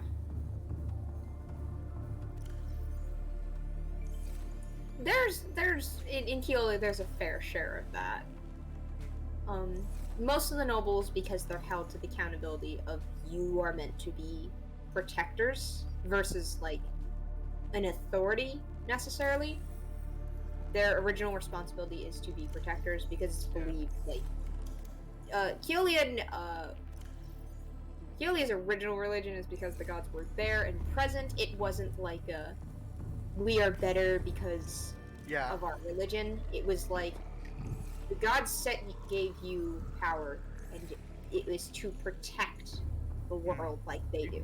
You're given authority in order to exercise that authority to protect people. Yes, so often not royal or like warrior classes and warrior families are what became noble families because they are the most capable of protecting. That changed with time. All systems online. And noble class is no longer like once the noble class was established. It wasn't like, oh, you suddenly lose that once you stop protecting. No, it's like it's just passed down. So what you end up getting is a bunch of people born with silver spoons up their ass. Oh god. And it's like, oh, fantastic. And that happened over time, and it's the reason why there are plenty of noble classes that or noble families that aren't good and deserve to be overthrown, to be fair. Deserve to have that happen. Unfortunately, in this setting, like, it sort of mirrors IRL because not all rebel groups had good things at heart. Mm-hmm. A lot of them are, like, some of them are straight up just like, change for the sake of change. Change in and of itself is good. Any change. Yeah. Yeah. It's a give or take. That's a give or take kind of one. Yeah. And like the goody goods are forced to work with these suspect groups often because they don't have the manpower to do it on their own. Mm-hmm. I refer to it as morally questionable. Yes. The sus. Quite. The Legion kind of is still pretty morally questionable. I will say, like, Jingsu is still rather morally questionable because how I describe his character is that he believes in absolute free will. The idea that your choices come down to you. You don't need to abide by any laws or rules. But you must take responsibility for your actions. But he also believes that, like, if what you do does not harm anyone else, you should be allowed to indulge in that. Chaotic neutral boy. Yeah. But that being said, he is completely fine with absolute and utter chaos. But his fundamental beliefs are just, you are not allowed to take away the rights of another individual or another being, regardless. Which generally is what makes him seem pretty good. But he also is like, if you want to perform illegal acts involving substances and other activities, go ahead. Result in the deaths of individuals that are not you. Knock yourself out. Go ahead, knock yourself out. Have fun. He does not mind people doing illegal activities. It's just so long as that illegal activity is not infringing on the rights of another human being. So he's morally questionable. Although, if you were to ask some people in my setting that the only rights you are entitled to are the ones you are willing to lop off other people's heads for. Oof. But usually those people are from, like, very, very harsh climates and, like, areas where you literally have to fight for your life every other day. Yeah. There is no one there to guarantee that your rights are protected. You only have the axe in your hand and the shirt on your back. Yeah. Jiangsu, he comes from the underground, so he grew up with nothing, but he grew up in this world that indulgence was, like, anything that you could possibly indulge in was such a rarity that he just feels like, no, people should be able to have this. This should just be something people can have and enjoy, because he was not given that. And he likes the idea that, like, everybody should be able to indulge in things they want to enjoy, regardless. So he tries to establish that for his people. So he's kind of known after becoming a very powerful figure in the underground. So much so that he does have influence in even noble circles, because nobles go to him now to indulge in things that they normally don't have access to. And he uses that to his advantage. He absolutely holds it over their heads any single time they try to do something stupid. He's like, understand that I have incriminating evidence on you. I could have you killed, destroyed, or have your entire title stripped from you. What shall it be? Blackmail is fun. Yes, he very much enjoys it too. It is a favorite pastime of absolutely making the nobles panic. The knife is between your ribs, and all I have to do is twist. Right? It's just like Bucky. But aside from that, he is well known to just let people come and enjoy massive, extravagant parties that he throws, and all kinds of other things. He helps run and offer some odd services. Nothing ever like in a way where it's just like, That's a bit sussy. Yeah, it's like it's weird. It's definitely like, but it's nothing that nobody is like. It's nothing that like everybody in the party is consenting. Yeah. So it's like, it's not bad. It's just weird. It's just weird. It's just a bit Are you the imposter? Right? Oh He my just God. and he gives that vibe of Morally like, sus. do you trust him? And the answer to that is no. Perhaps. Don't trust him. His intent is very different from his words. Generally, he's good. But he always keeps his end of a bargain. He will never try to like trick you out of a bargain. He will keep his end. That being said, though, still don't make a deal. I think all of your characters absolutely hate the elves in my setting. The elves, they're a bit of a paradox. They believe in absolute freedoms for themselves, but not for the other mortal races. They're less than the animals. Humans are the least of them. Demi-humans a close second. Oh, jeez. Yeah! Oh, boy! Oh, no, elitists. Oh, God. Oh, God. Yeah. Oh, boy. Everyone hates them back, by the way, especially the dwarves. I mean, yeah, good. I mean, I had to put that trope in there. The fucking Neufeers! Yes. Okay, but dwarves were always my favorite race, no matter what. Short They will kings. always be my favorite. It's not just because I'm short. Short king. Short royalty. Yeah. Right?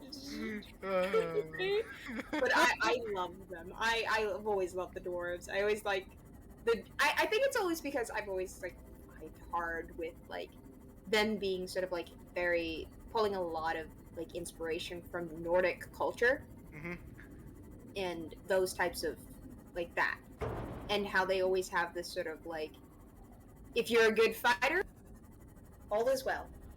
If you can do something good, you do it. And they don't really have this bias of like, oh, if you don't abide by these, they really have very little rules. I mean, depends on the setting, but sure.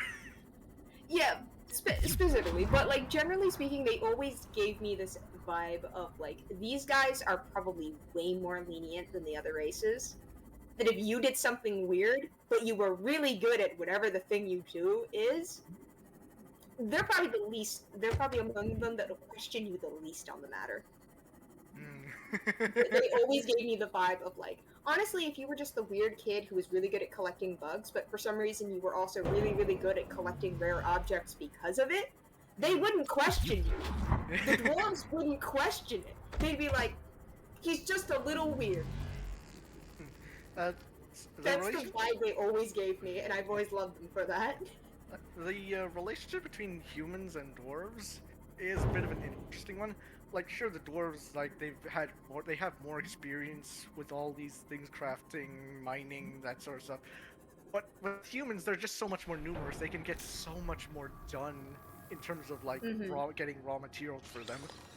And it's sort of like humans give them raw materials, dwarves make things for them of an extremely high quality because they've been doing that stuff for thousands of years.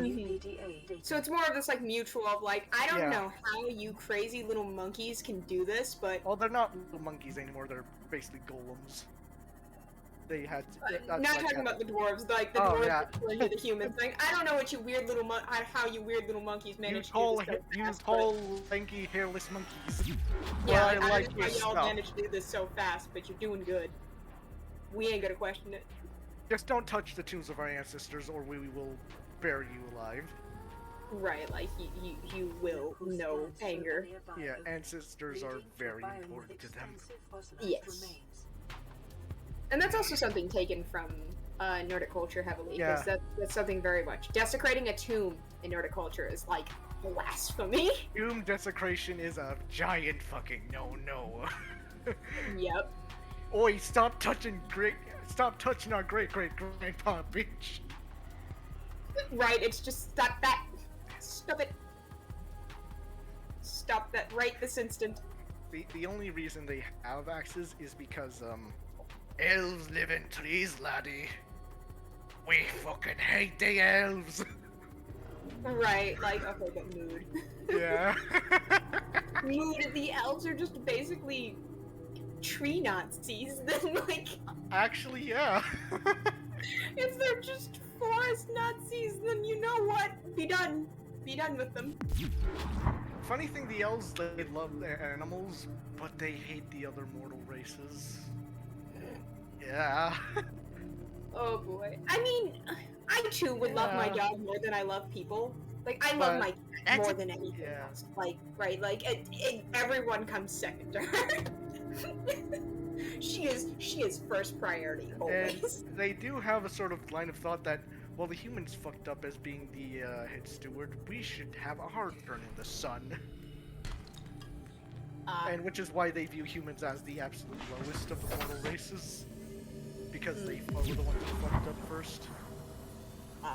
It's sort of like, oh, you messed up. We would have never made that mistake. Yeah. Jokes on you, you probably would.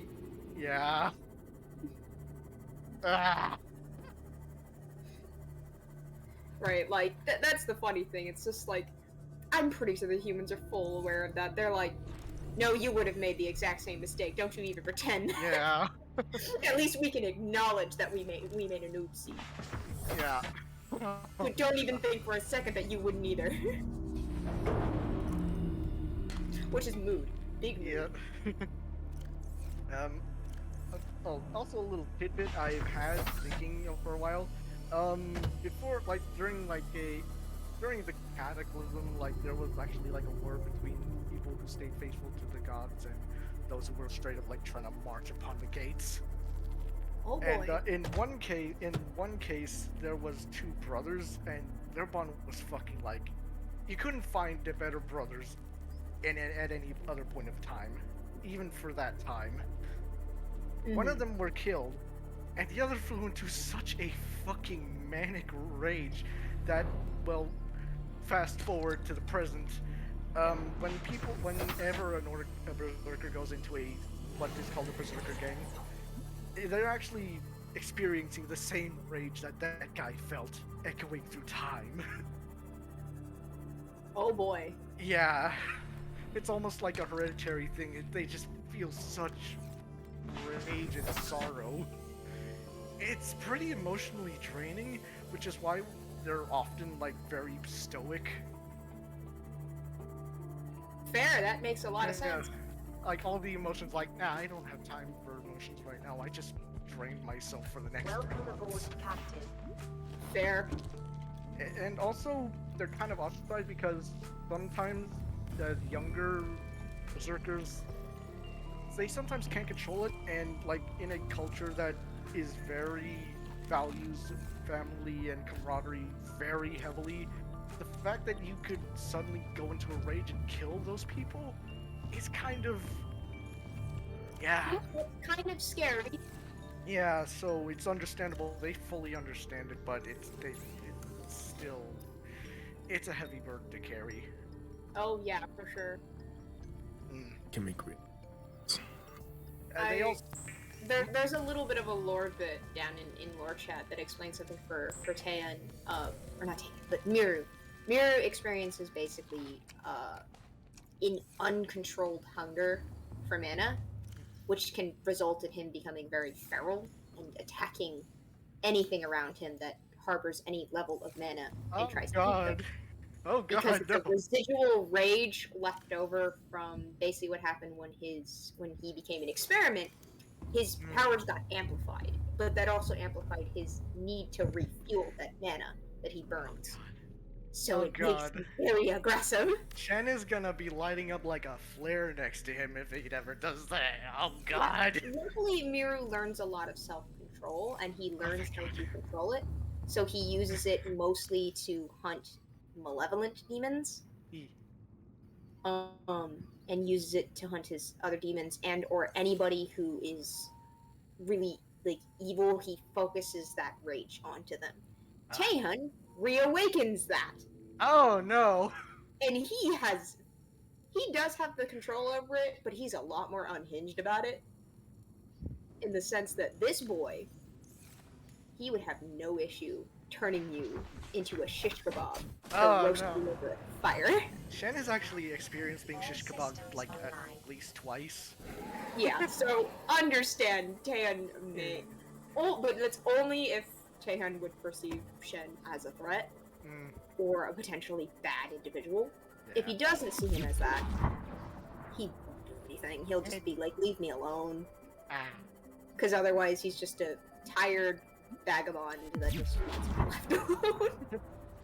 Shen Just got like, impaled "Please just go away." twice. By both times by a knight on horseback. During when he was taking a lot of different contracts. These specific contracts were like between like small scale wars. Mm-hmm. And he started, you know what, maybe I should just take monster hunting contracts instead of these contracts because I don't want to face a mounted knight again. They're fucking scary. Fair. Yeah. Completely fair. Yeah. Crossing Oh, 100 meters. Oxygen efficiency. There is like in history like knights only started falling off until after a lot of gunpowder and pipe formations were being used, sort of like Mhm. they were dominant. Mounted units were dominant for like thousands of years. History.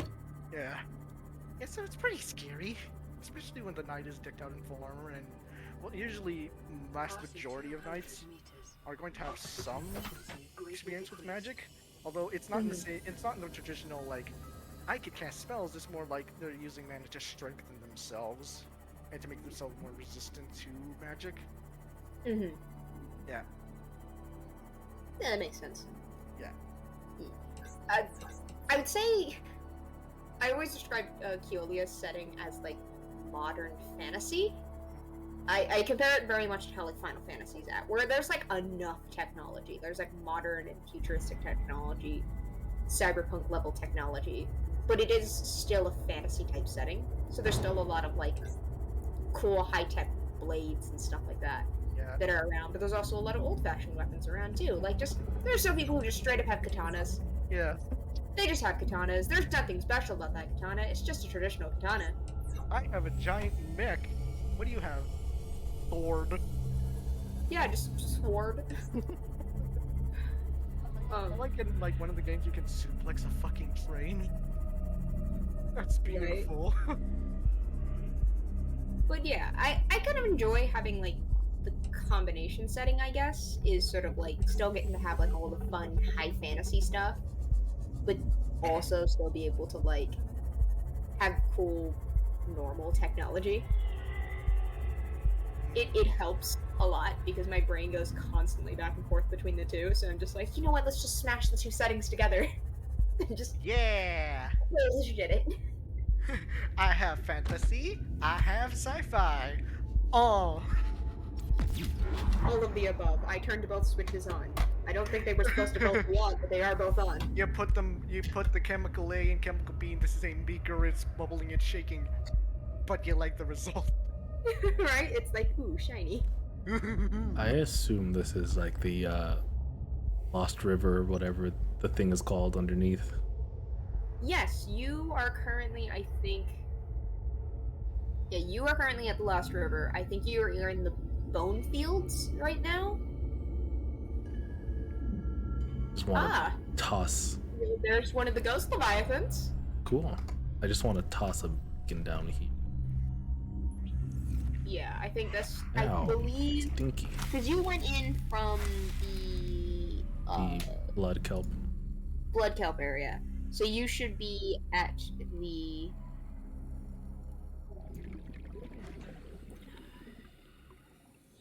Yeah, you should be at the, Yeah, you should be at the Bone Fields.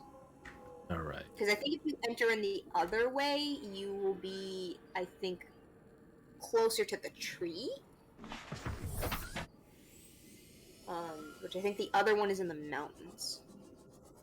The other entrance is in the mountains, Got which it. will be closer to the tree. I forget what that area is called, but yeah.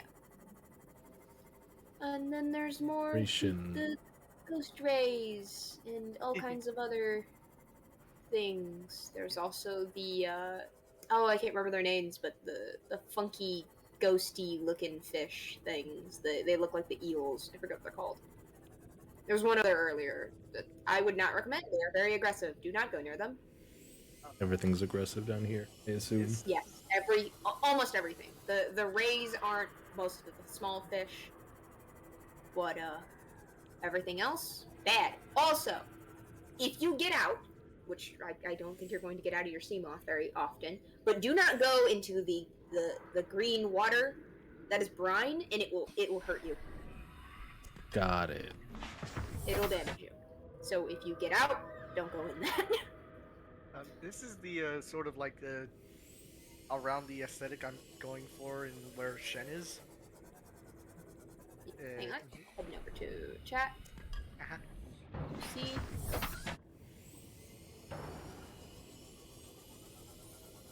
Yee. Yeah. What I like about this armor is, like, at the time, a lot of people, they didn't have, like, plate gauntlets. And what they basically had was, like, an oven mitt with chainmail over it. Yeah. Yeah, I love that. Effective. It was effective. Simple but effective. They did its job. Yee.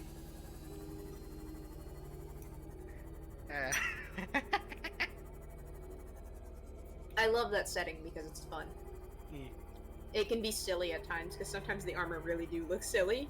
Yeah, but I mean, hey, they're doing their best to decorate it. It's fine. Its first priority is being a functional piece of equipment. Yeah, and then The rest can kind of come after. Dresses are unisex. The medieval times proves that. Bitches, dab. Right? Yeah. Look, I mean, look at that. That is almost a dress. It really is. Yeah. Also, I mean, I just considered all clothing unisex because the Scots wore, like, kilts exist. Kilts exist. Oh god, imagine getting teabagged by a Scot. The fun fact, the reason why they wore them is to hide weapons. This is not a joke. You can... Historically, why they had makes sense. skirts. Makes sense. More weapons could be hidden this way. More places to hide weapons, and like, lifts the kilt, a bunch of swords just fall out, comically. Right? There's an entire armory hidden in there. Right, that's literally just...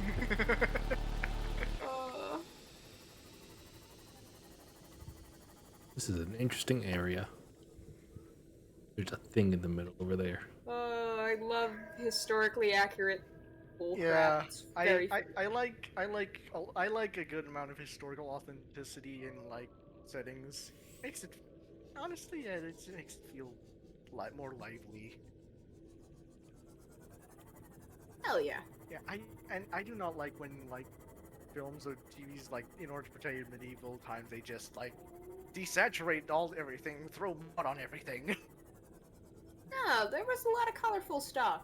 It probably did get dirty during combat. Yeah, but I mean, yeah. Clean. But that being said, did not mean it was impossible to clean. Just a little bit harder to.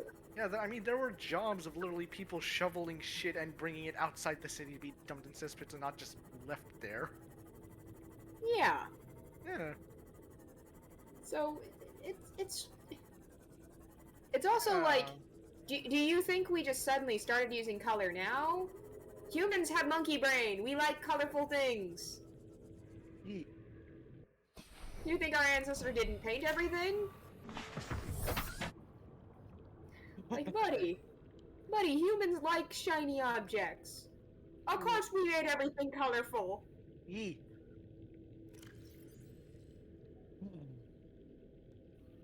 I think I'm going to head off. Lie on my Okay. bed and yeah. I love talking to ya. It's This fun. alien structure appears Yee. to have collapsed to the Lore sea floor. conversations are very fun. Yes. Yee. Okay. Gonna go. Bye bye. See ya. Bye. Bye. Detecting an alien broadcast. Linguistic analysis reads, caution, hazardous materials and life So- forms contained within. How's it going, everyone else? Just you and me now. Be still here? No. Oh, be left. Now it is time for Subnautica shenanigans. But there was a way to get into the space, I swear to fucking god. Yeah. This is what I was Can't remember looking where. for.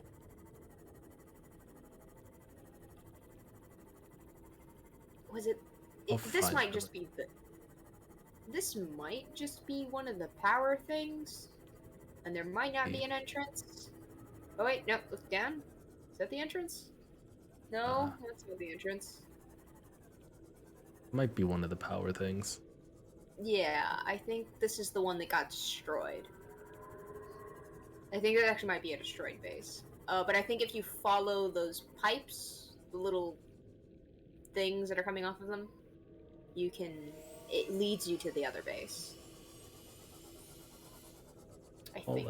They're all attached to the walls. Yeah, there's like one of them that I think you follow, but I think generally just following this cave path down, I believe. Because I think the base that this connects to might be the one in the lava base, so I'm not sure. It's the base that tells you about the diseases. Yes.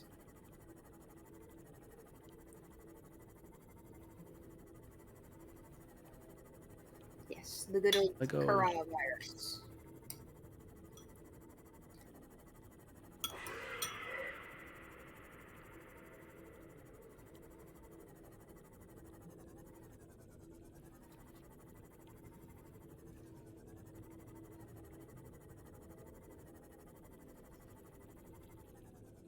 Thing tells me it's not that way. Probably not.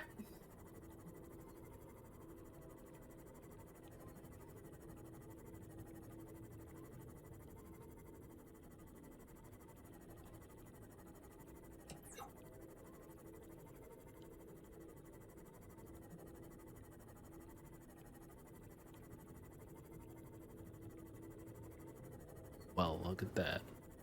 On the entrance to the cube. Nice. It was that. It was this place. Alright, so we were just both blind.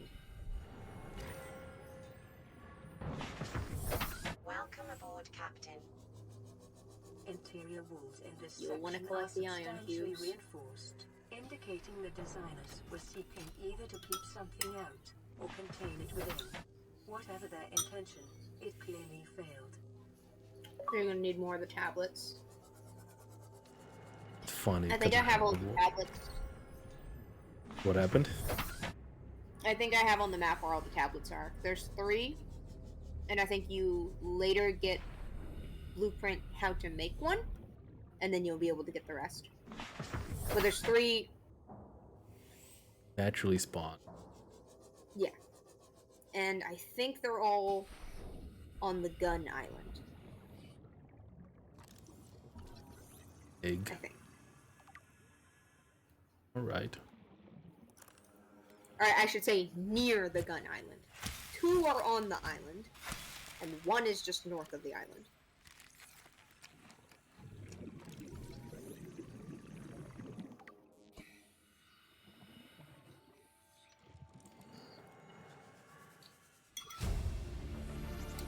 But I do believe New PDA you get a data. blueprint for how to make one.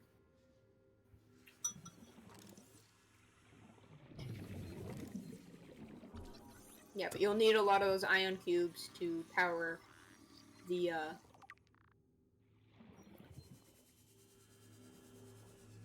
Residual biological evidence suggests indigenous life forms were brought power to this the, location and portals subjected and to stuff to get intensive around. Study. Yeah. which will make it easier.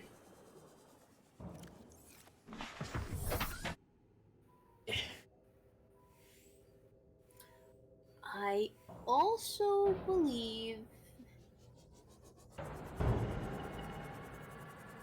you may be able to find the cuttlefish egg in the space.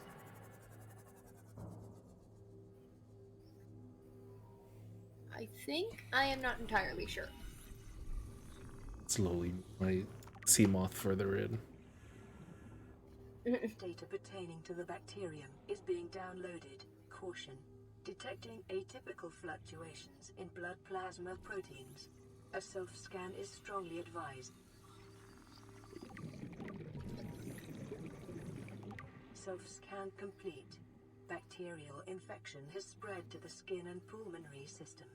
Medical report recorded to data bank. It is imperative you find a way to neutralize the infection. Oh no.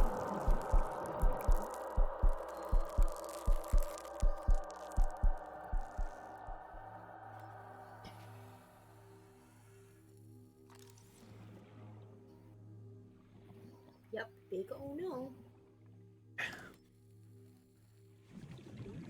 Oh well.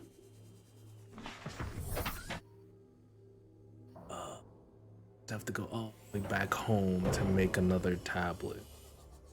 Mm-hmm.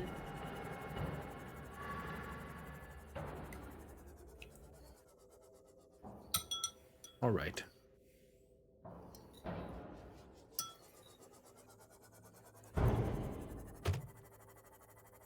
Because I don't know how many you've used already. I've used one, no, two. I've used two. So I think you use them on the two that are on the cave. Or on the island. So there's one north that's naturally spawning. By a portal.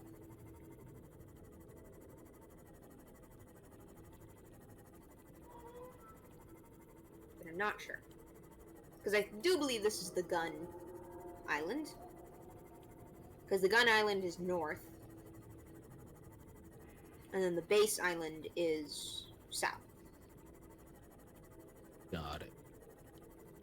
Yeah. And so the gun island is the one to the north.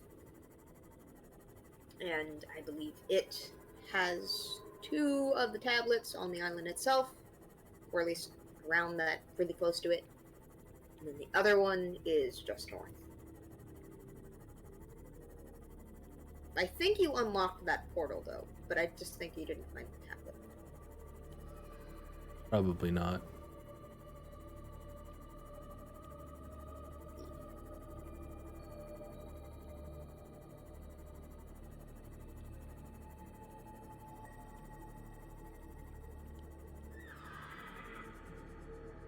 Okay, wait.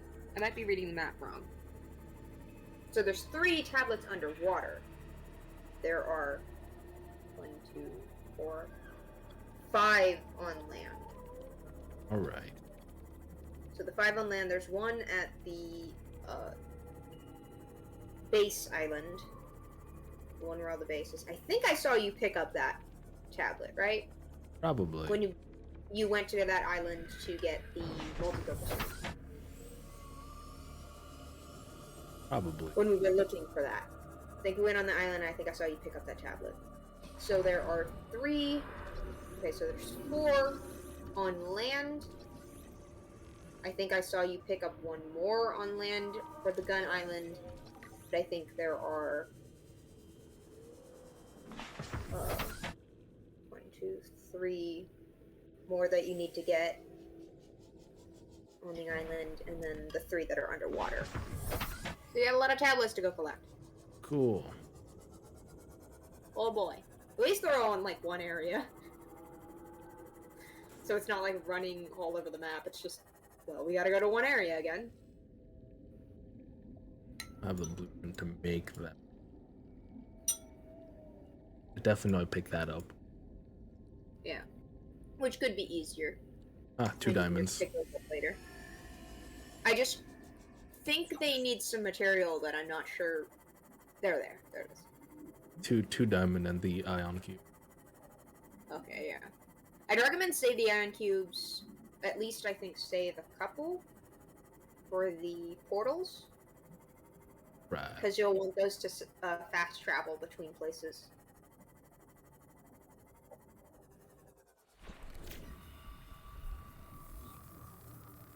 Because those can be really helpful. Yeah. Because I think if you take the prawn suit out to them, the prawn suit can go through most of the portals. Because the prawn suit can go up on land. So, you want those for material farming. Because you can just take the prawn suit out there, go through the portal, and move yourself over to wherever place you need to go mine some stuff, and then portal right back. Which reminds me, I have to make the drill arm. Yeah. That's important.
Dude.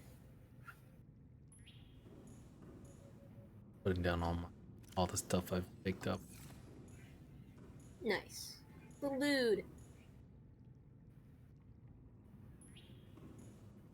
Cool.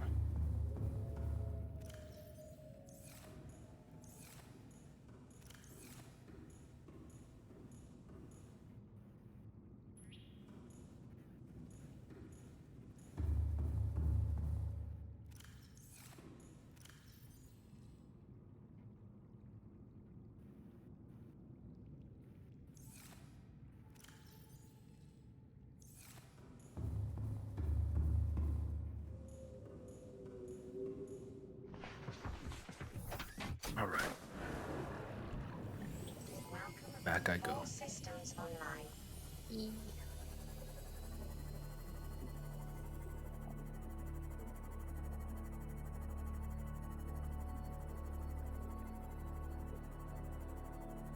Time for an adventure.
Bumping into things again.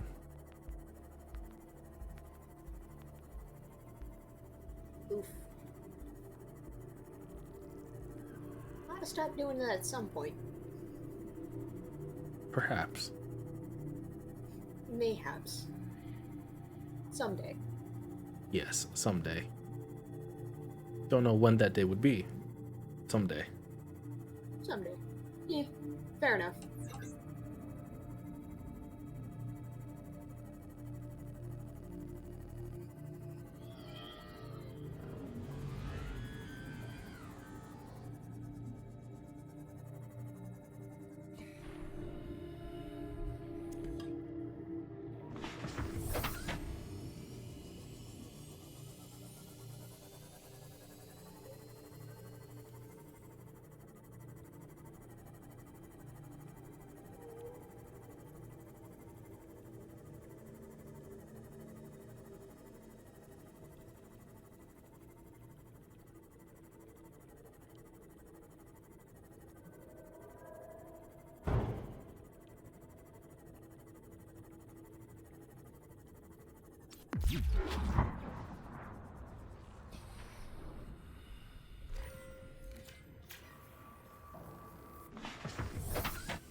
Diamonds.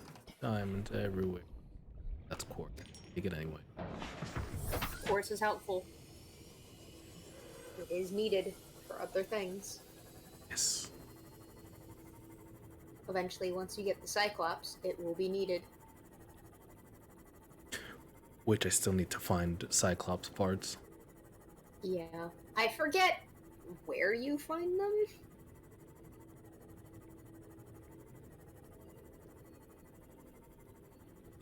Because I'm trying to remember where you get them. I got a few parts. I think they're just scattered about around the wreckages and some of the abandoned bases. I think you can find parts, but I can't remember. How many separate pieces are there? Because I got the engine. I've seen a piece of the, what's it called? The bridge. And then the whole... There is one place where you find a relatively intact Cyclops, I think. And that's where you get, like, the big one, but I just can't remember where it is. I don't remember where all the individual parts are. I believe they're just scattered about in the different wreckages. Some are from the Aurora wreckage, some are from the Sunbeam, some are from the old Degassi bases. Alright. So, I could probably look it up, but also I think that they're not in any particular places. I think they're just scattered about. That's alright. Here. Slowly squeeze through.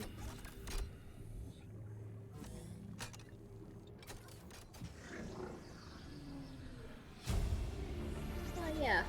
Integrating There's that. info. That we were getting the tablet for Yes. the information there.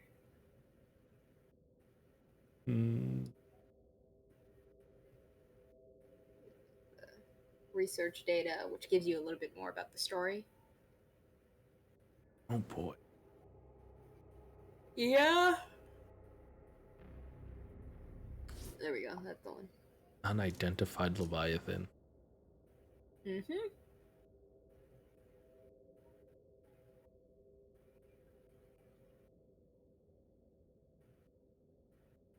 Yep. Sea Emperor Leviathan. Big Leviathan. The treatment procedure is unknown. Fantastic. Mm-hmm.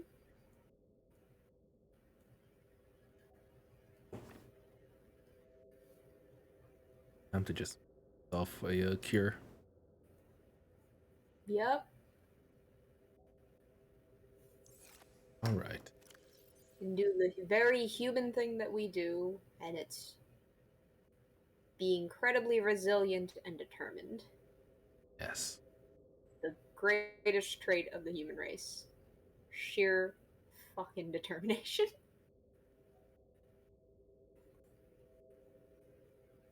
We are very determined little monkeys. Yes, we are.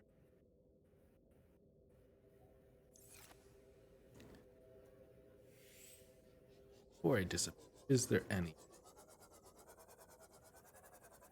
I feel like I picked up everything. I think so, yeah.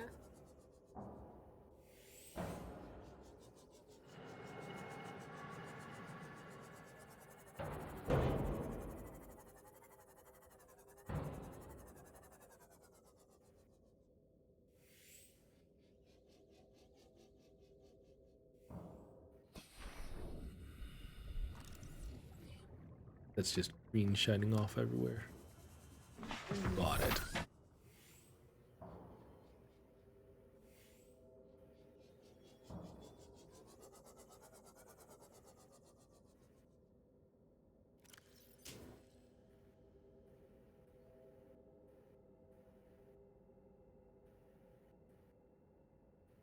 Solid.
are spooky sounds. Oh boy. Sadly, I cannot hear them because I will have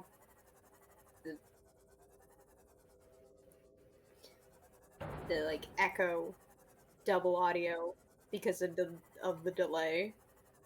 That it's fine. But it's okay. I know what spooky sounds you're talking about because good God, the Lost River sounds terrifying.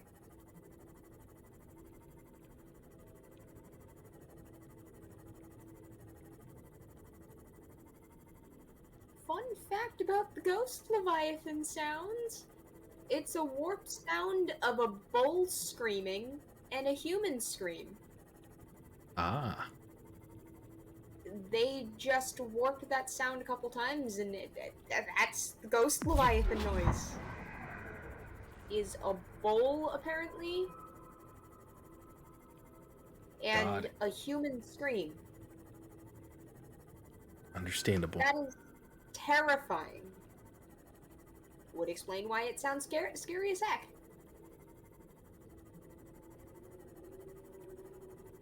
Okay, now that I've gone down there, I don't know where to go next.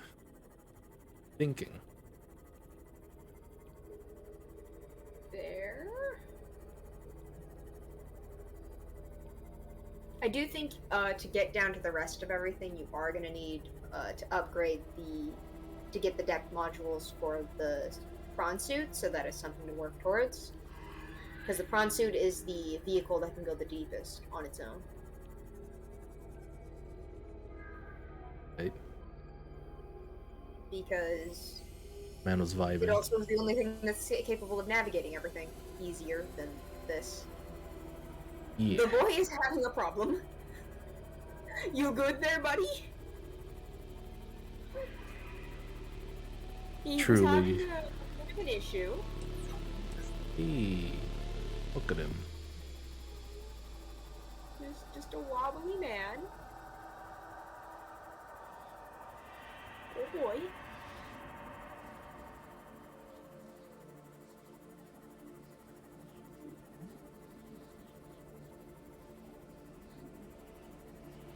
Oh boy. Yeah.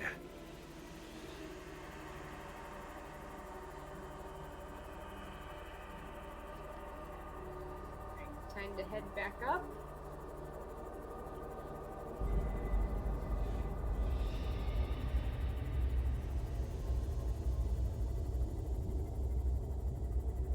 Hooray! No longer The is bone sharks. dark. Back to you fuckers who keep breaking the seam off. Yes. Back to you, Angie fuckers.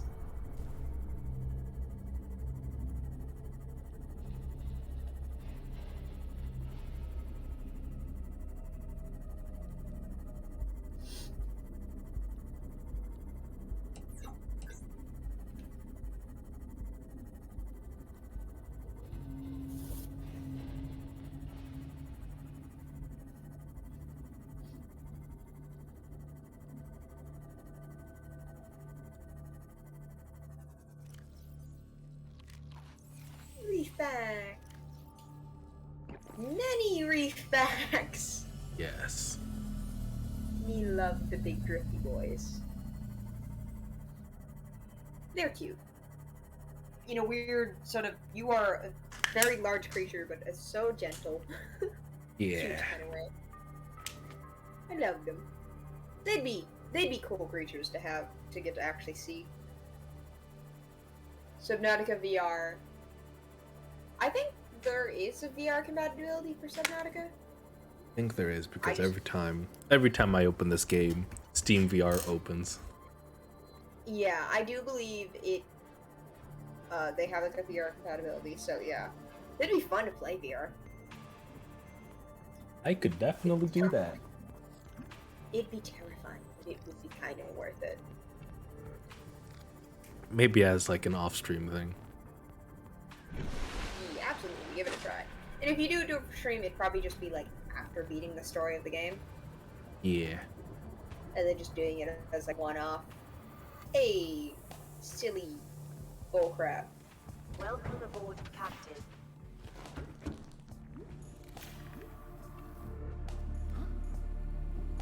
Alright.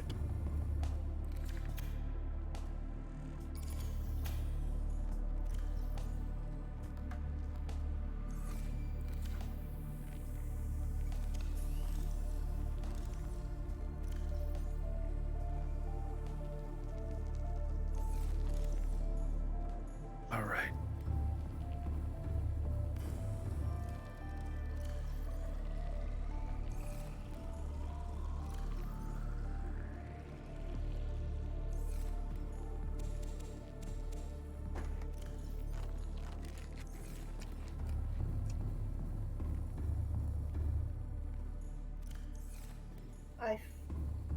Yeah, you need salt to do cured food, right? Yeah. Bunch of So I salt. guess it's where that becomes useful. So much salt. Yeah.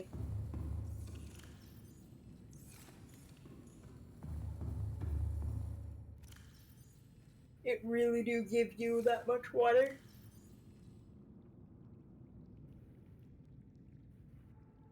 Luckily, I haven't been dehydrating as often as I used to. Yeah, at the beginning of the game, it was just kind of like, oof.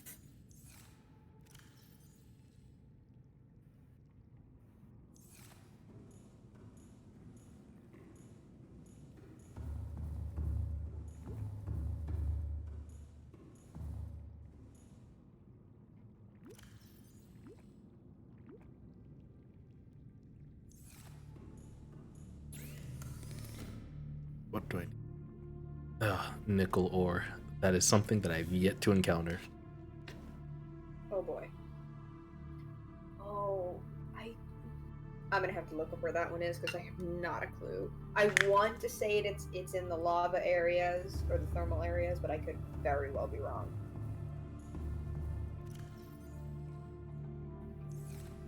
Give me a second.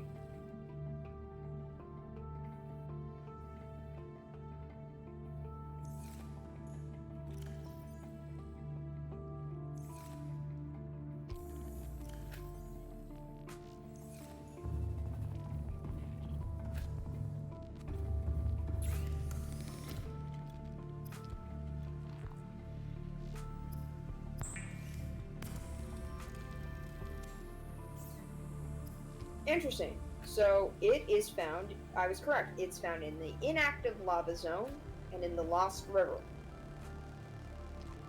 Alright. So where you were just at was one of the places you can get it. The Bone Fields, Ghost Canyon, Ghost Forest, Tree Cove, and Junction. So you were at, I think, at most of those places. But it seems to be best place to get them is the inactive lava zone. Let me see where that is.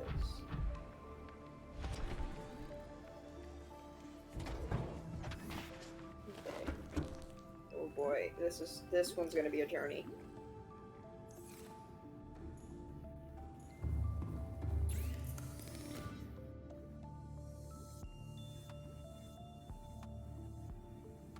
Yeah, you're gonna need the depth module upgrade for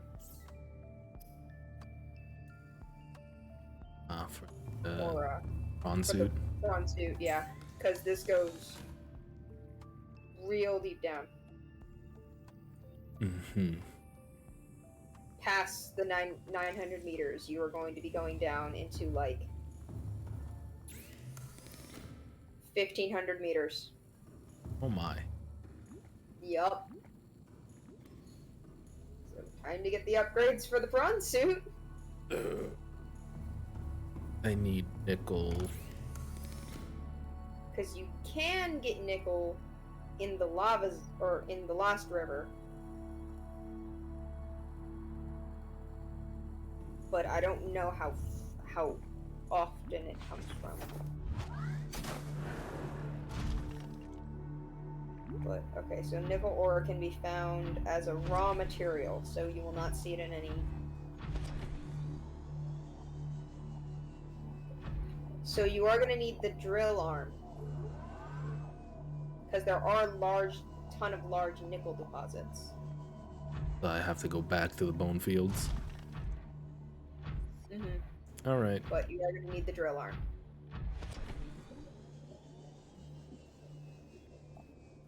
You have the drill arm, and you just need to head over to the bone fields.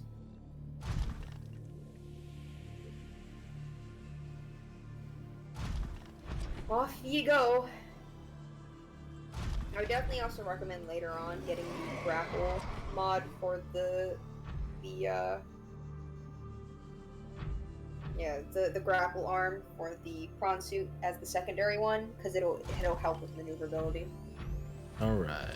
I still need to find that. Yeah, I can look up where it is.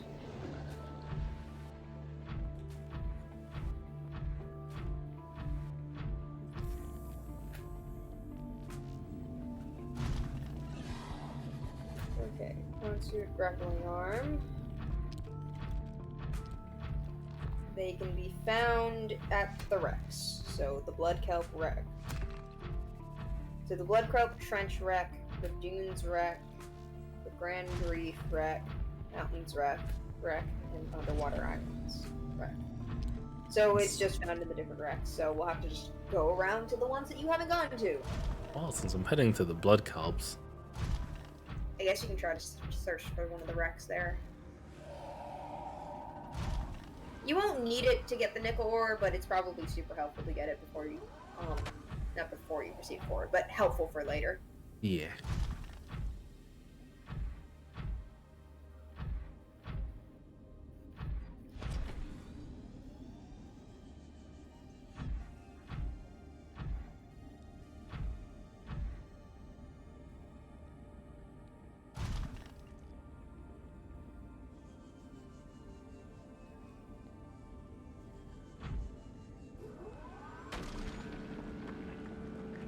Gold.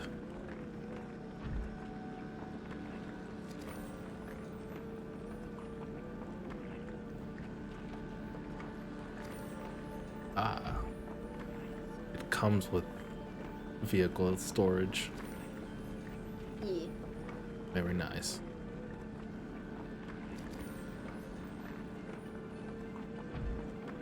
I don't know how big the prawn suit storage is, though. You may have to get out and occasionally put stuff into your inventory. Yeah.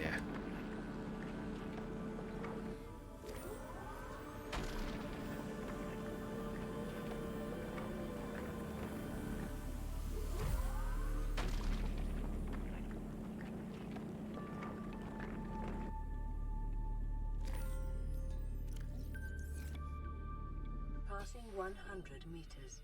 Oxygen efficiency decreased. That's not too Passing bad. 200 meters. Oxygen efficiency greatly decreased.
All right.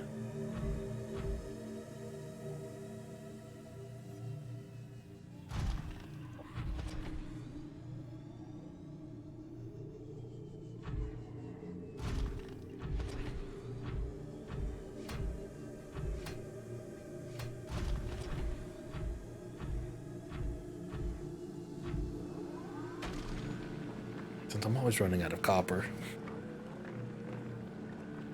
Oh boy. Pick up some copper ore. Mhm.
And I walk through green stuff.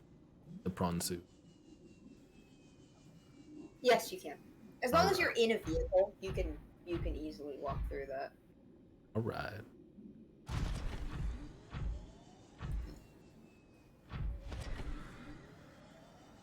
I do think there is material underneath the brine anyway that you can get. So you can sometimes find nodes, ore nodes and stuff like that down there. So That's how you get crystalline sulfur. Got it. Mhm.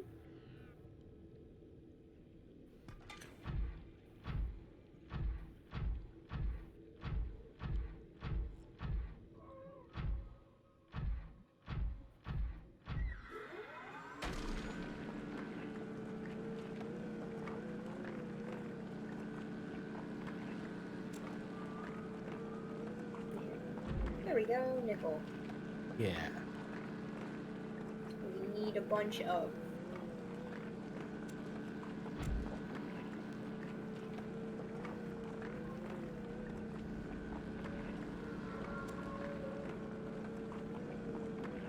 Might have to make a space upgrade. Probably. I'll take this node and then head back. Yeah.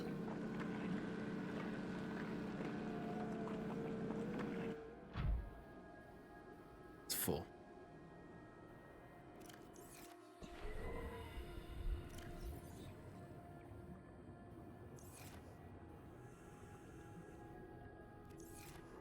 Welcome aboard, Captain.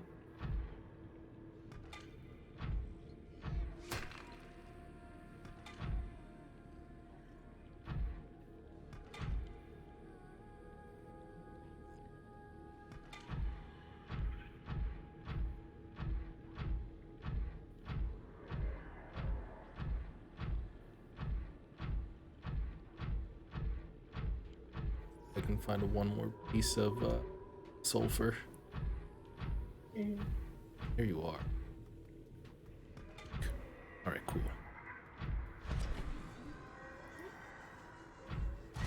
And keep it going. Head back. Oof. Get shit done. Yeah.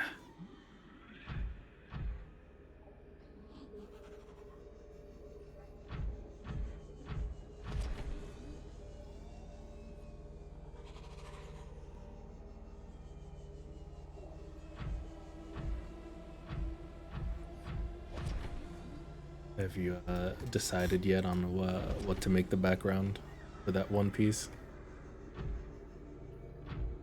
No. Oh, hey there, Ghost Leviathan. Just going through the walls, huh? Apparently. Being a ghost? Hello, buddy.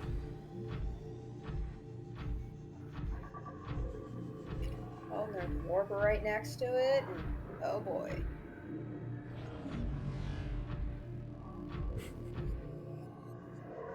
Fantastic.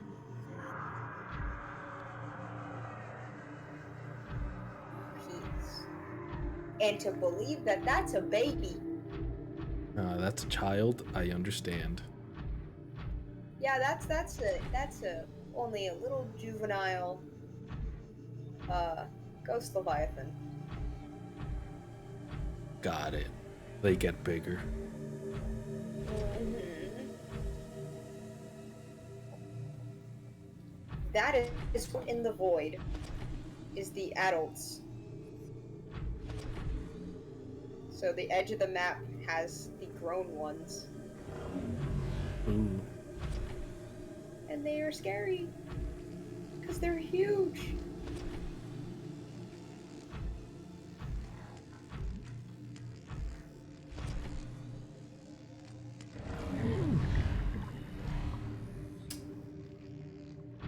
Ain't that a shame? The good thing he teleported me like 2 feet to the left, but that was rude as fuck. Yep. Oh god. Really just teleported me 2 feet to the left. Yeah, they can do that. They usually will when they teleport you out of vehicles, they will teleport you short distance. But then they also can just randomly teleport you very far away. So it's better to just avoid them best you can. Yeah. But they're gonna start becoming more and more abundant as the story progresses. So they become more and more of a threat and a problem. I've noticed that they're popping up a lot more. Makes it stressful.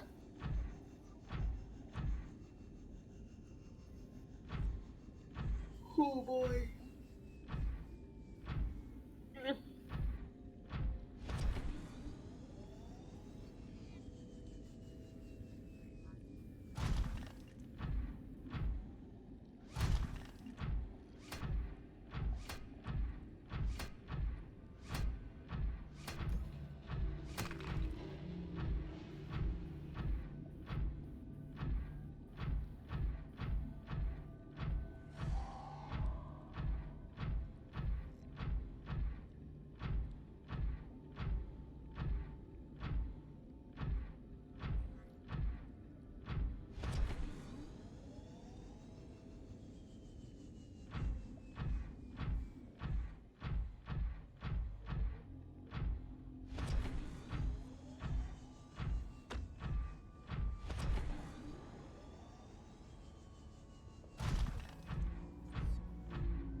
Back. Leave me alone.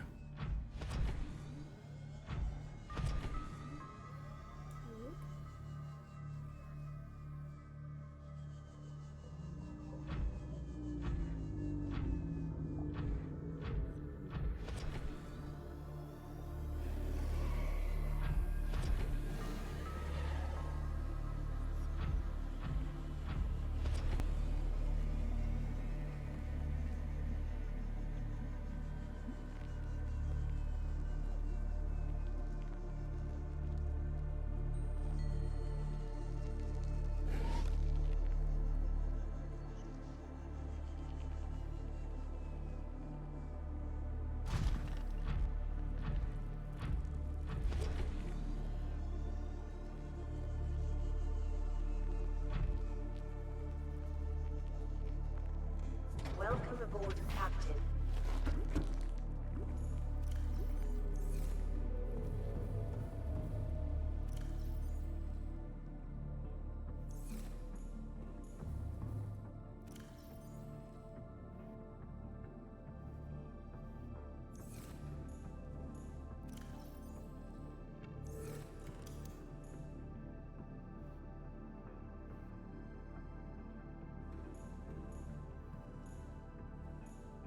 He's first.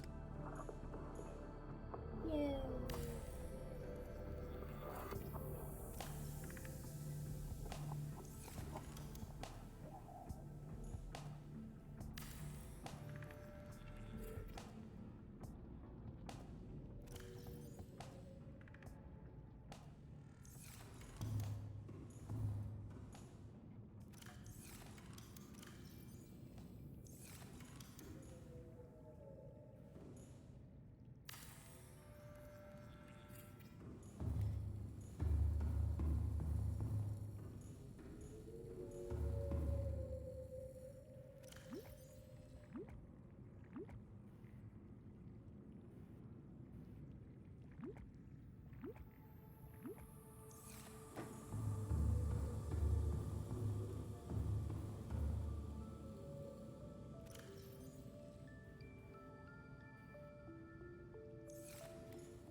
Welcome aboard, Captain.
Oh my.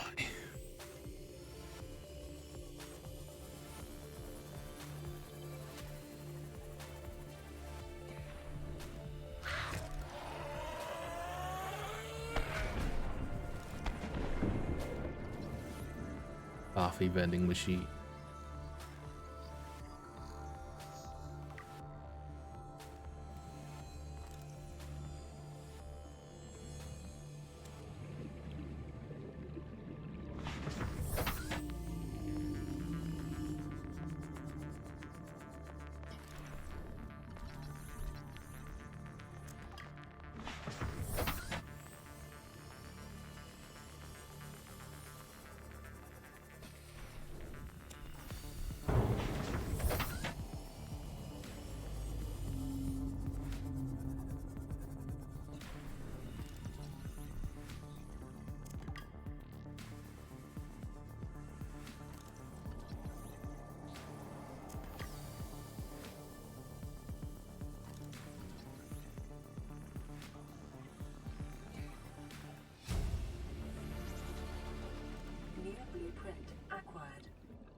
I'm gonna be right back. All right.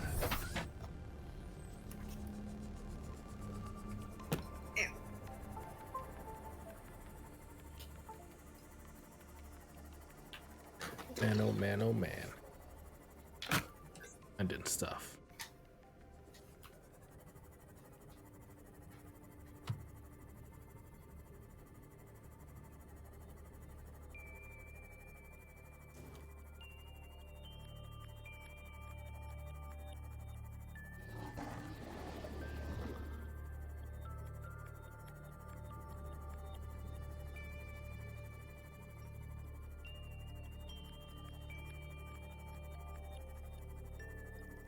Got a bunch of material.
Oh.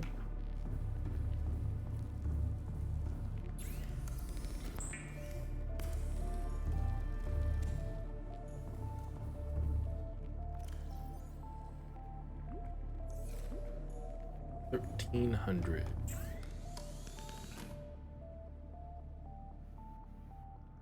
I need to find nickel.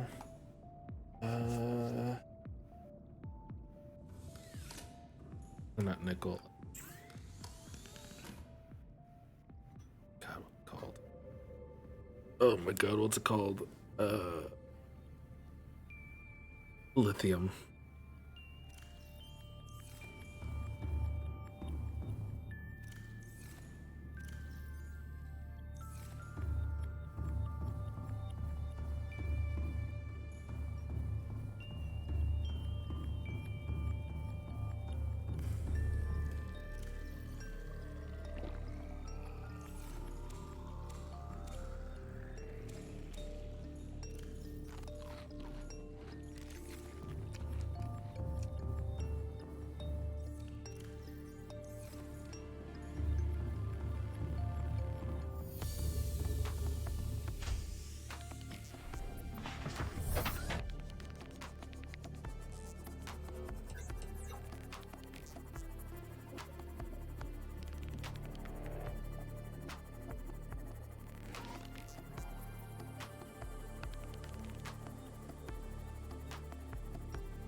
100 meters.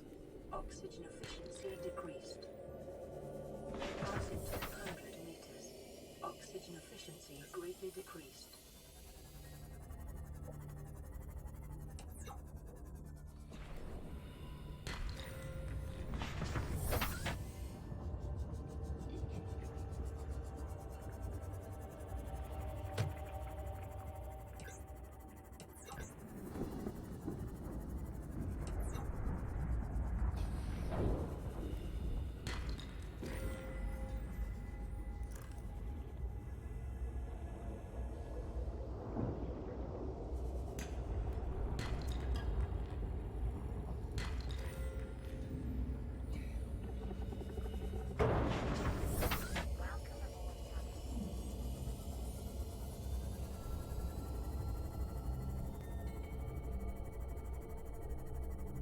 This way again.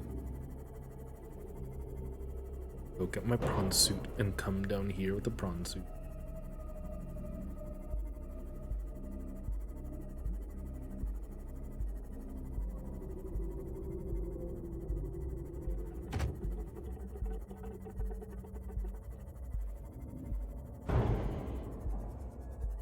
Always bonking.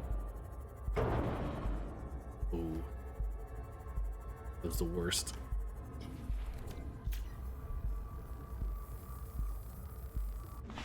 The worst bonking I've done.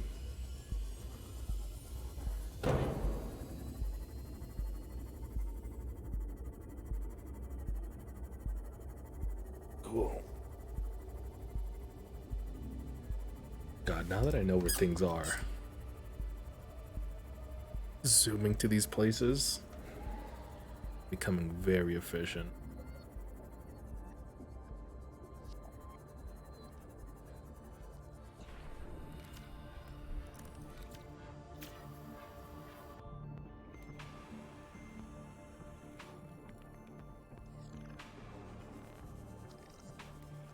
Welcome aboard, Captain.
I have returned.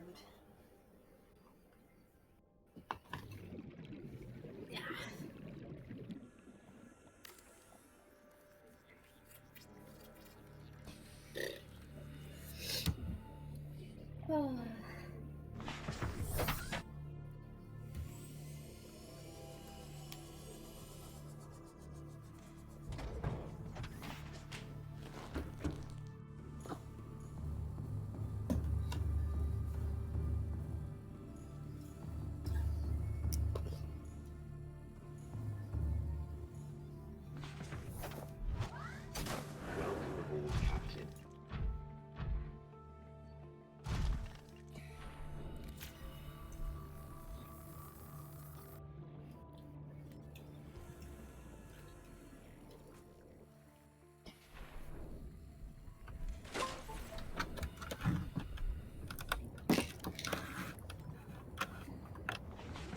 Cool.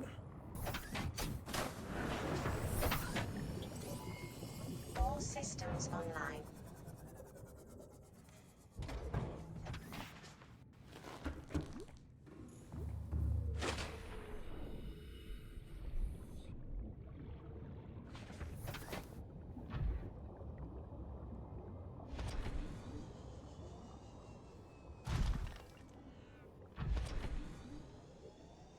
Self-care hour. Oh boy. It's time for self-care.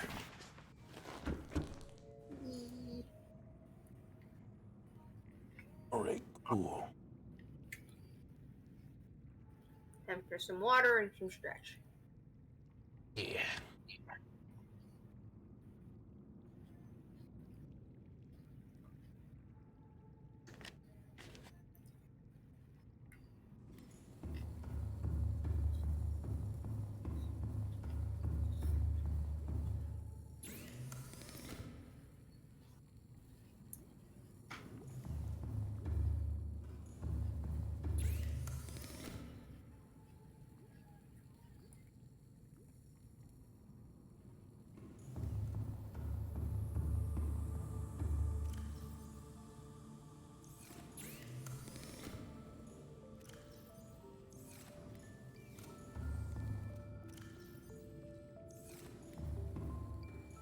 I have run out of titanium. Oh boy.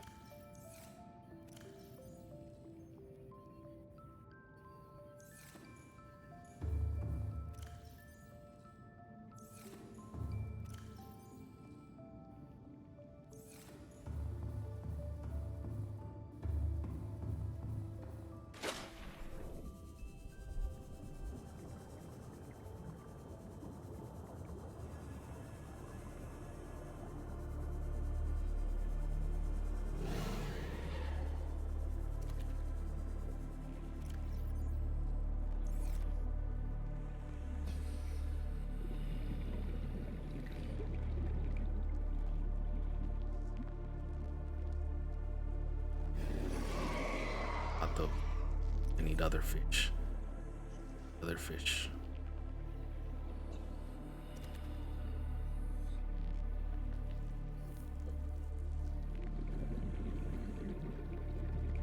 Are you guys not hungry? Oh, they're not hungry. Oh, be free.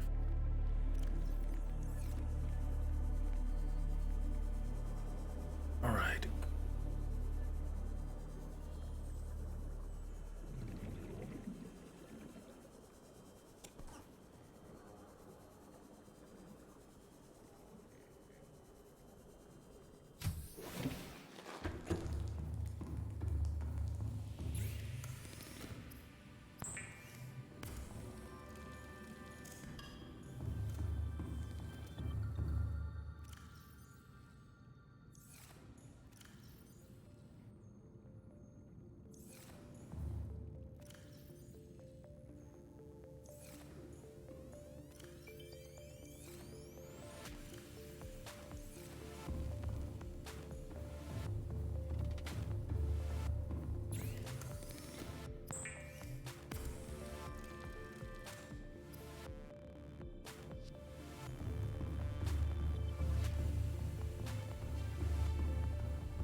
I need a bunch of lithium.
Welcome aboard, Captain.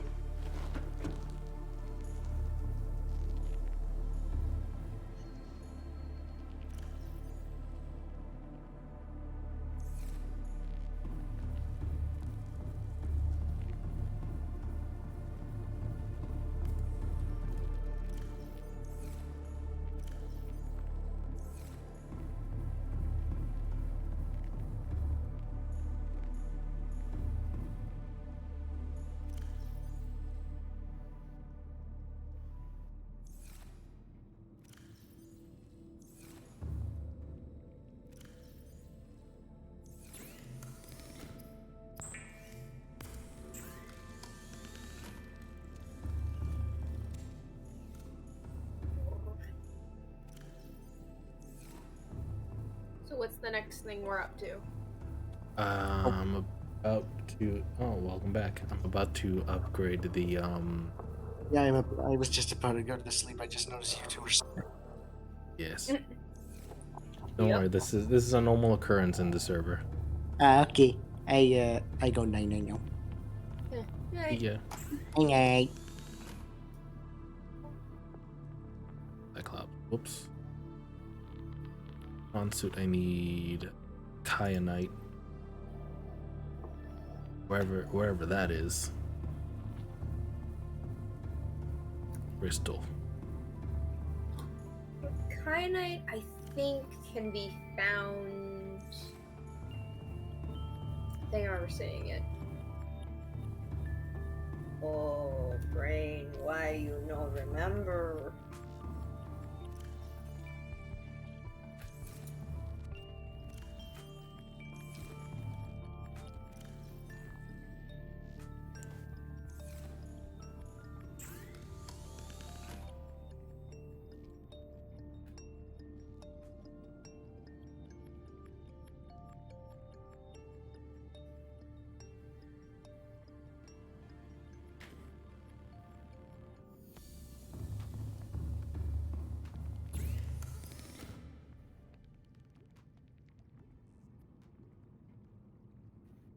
need kyanite.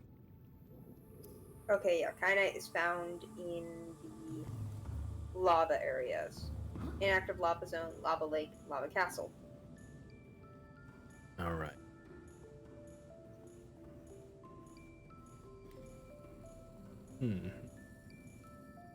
Maybe I should find the what's it called? The grapple. Yes. I assume I have to go past the gun. I believe. Because that's where the sunbeam got shot down. Yeah. All right. Something like that, yeah.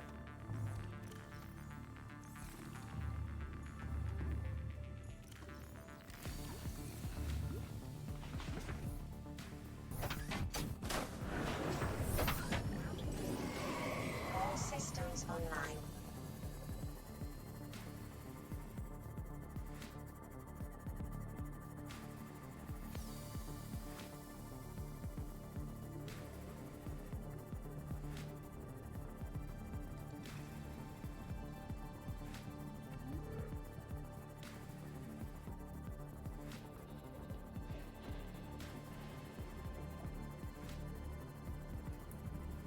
I enjoy making progress, and then immediately seeing how fast I can get into stuff Right, just and get to places.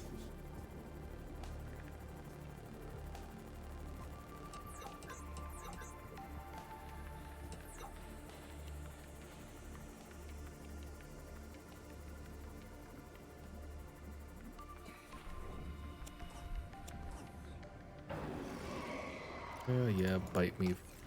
Care.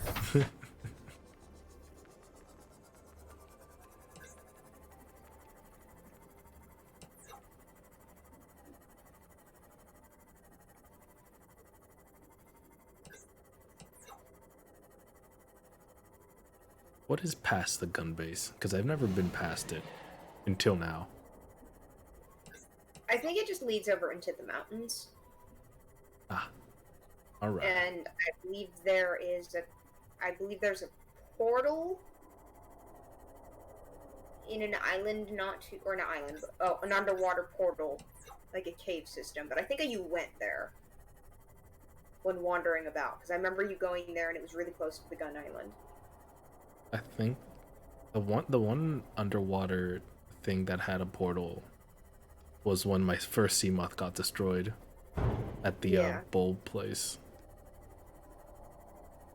Okay, so that's a different one. Yeah, the okay, blue so bulbs. that was the bulb portal. Alright, so you haven't been to the portal that's just beyond the gun base. No. Apparently there is a tablet there. Ah. So you can go there and get that.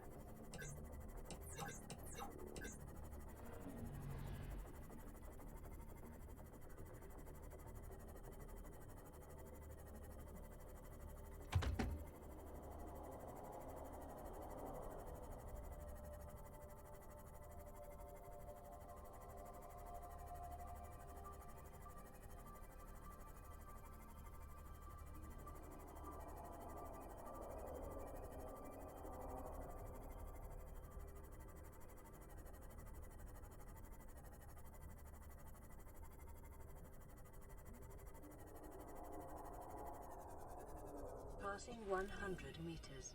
Oxygen efficiency decreased. Passing 200 meters. Oxygen efficiency greatly decreased. I can make the grappling up. New blueprint acquired.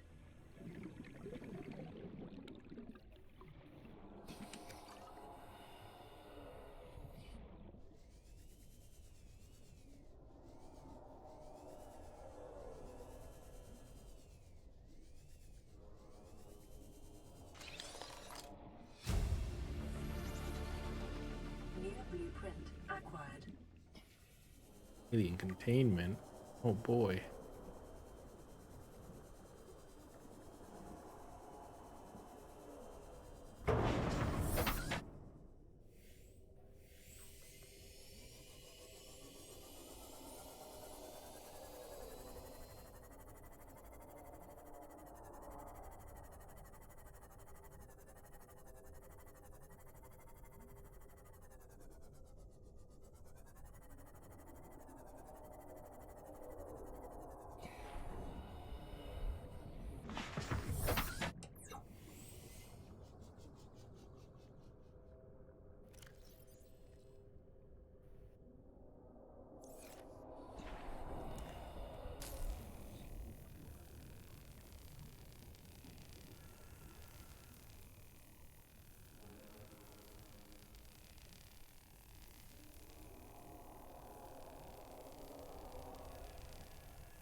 Please observe Safety Protocol CSP-21 before handling classified cargo.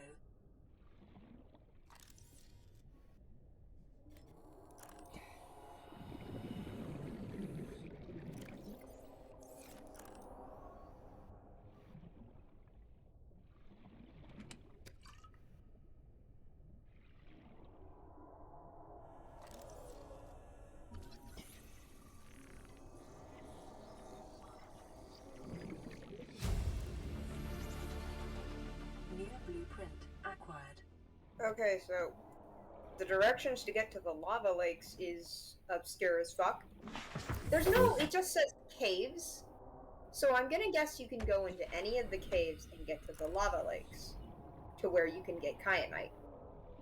Got it. But it is recommended to have the depth modules MK2 for the prawn suit,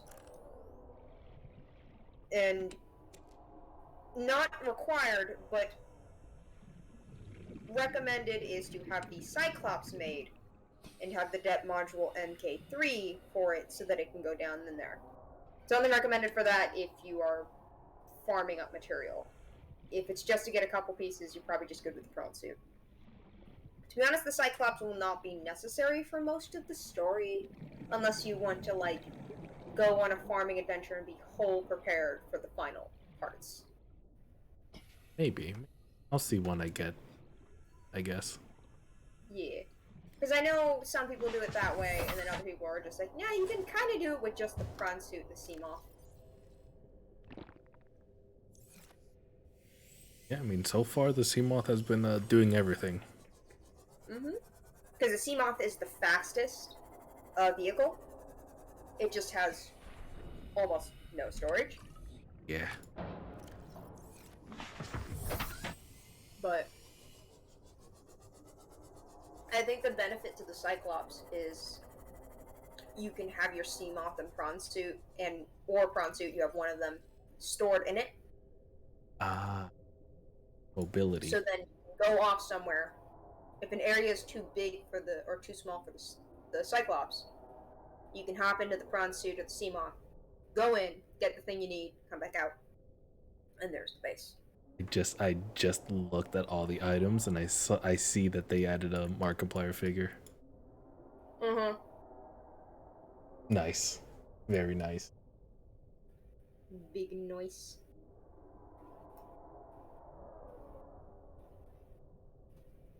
Advanced wiring kit. Yay.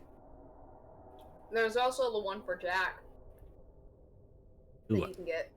haven't found It's that one yet. reliable. E. Alright, I need to find silver. The little eyeball. Oh. It's in a cute little tank. It's very cute. Nice.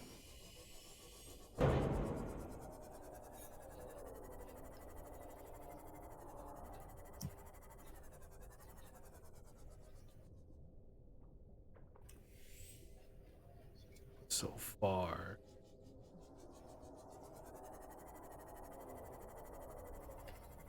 It's closer.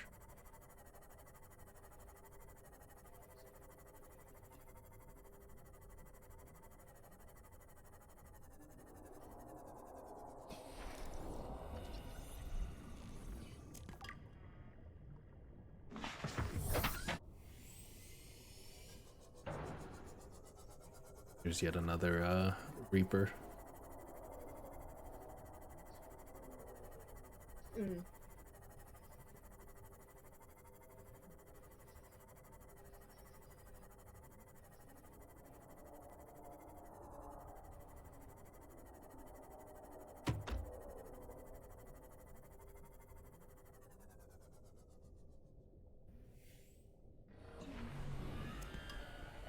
Recommendation also getting the reinforced diver suit when you go out to the lava zone, because you will take continuous damage without if you don't have it.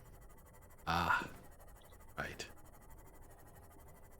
Like when you are out of the prawn suit or Cyclops or Seamoth, you will. Okay, yeah, you can't access the lava zone in the Seamoth because even with the fully upgraded CMOS def module, it's well below. So, yeah, because it's below 900 meters. Oof, so you'll need a reinforced dive suit. Well, I gotta find that then. I don't Mhm. have it. Let's see where the location of that is. I'm going to assume that it's part of Sunbeam. Most likely. Okay, it says it is found in the data boxes, at the Bulb Zone wreck, the Dunes wreck, and the Sparse Reef wreck.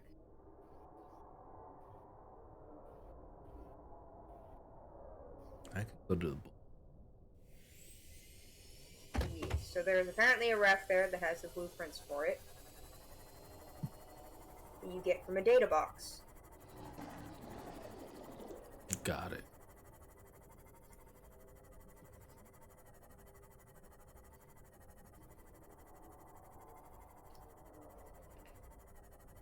Wait.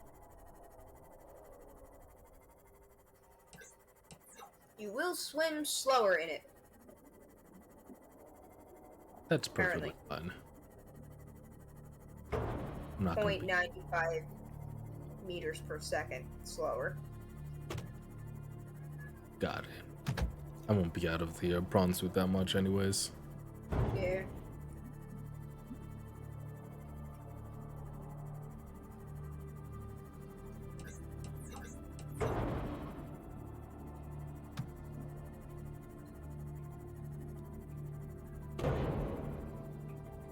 I bump it.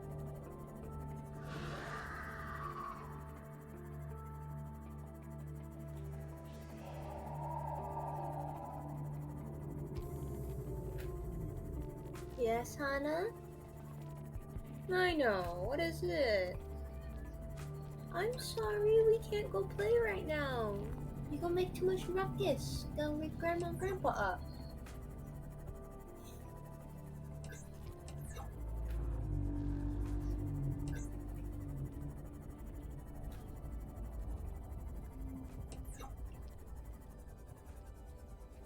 Passing 200 meters. Oxygen efficiency greatly decreased.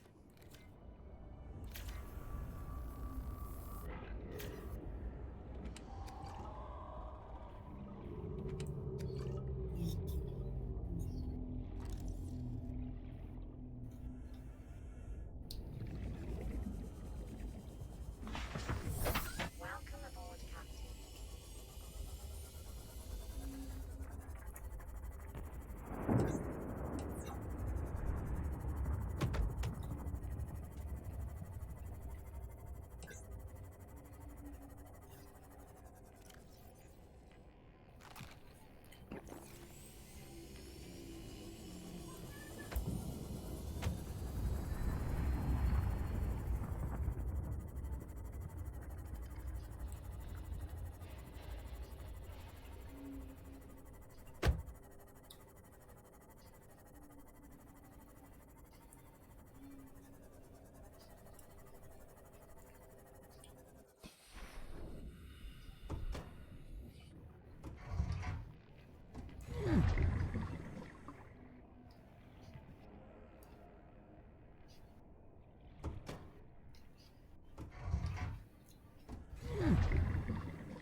No.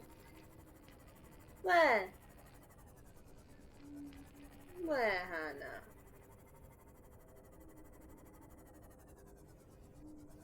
I'm sorry, we can't go play right now. You're gonna make too much noise.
Am I close to the edge being all the way out here? Oh boy. Can't tell. You'll know when it's the void, whenever it's just a sheer drop down, and there starts to be no, like, no fauna, no plants, nothing. You'll know when it's the edge, because you'll just see nothing. Looks like the edge, alright. Yeah, that definitely looks like it. There'll start to be nothing, and then it just drops off into a sheer abyss. There is technically a bottom to it, but it's really far down, and I would not recommend going down.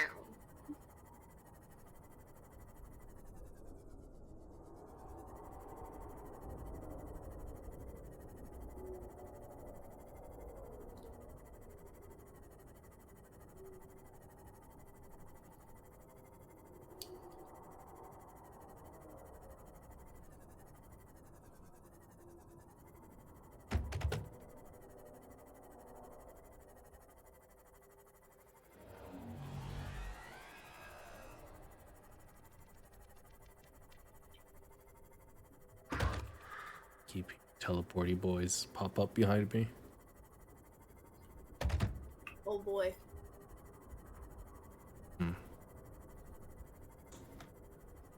I'm no longer in the bulb zone.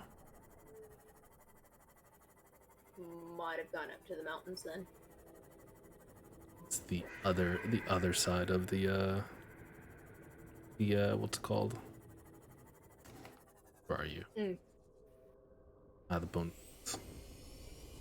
Yes. Oh boy. Can I turn around? I used to always think that you could find kyanite in the Lost River, but apparently I was wrong. Maybe it was in a previous thing before updates. Because I always remember it being there.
Two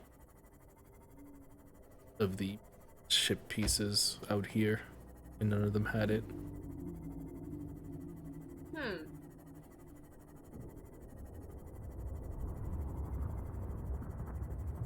Weird. I don't remember how many wrecks there are in.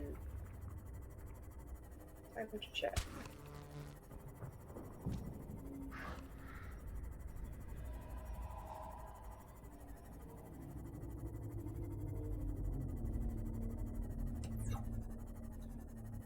Let's see how many wrecks are out in the bulb zone.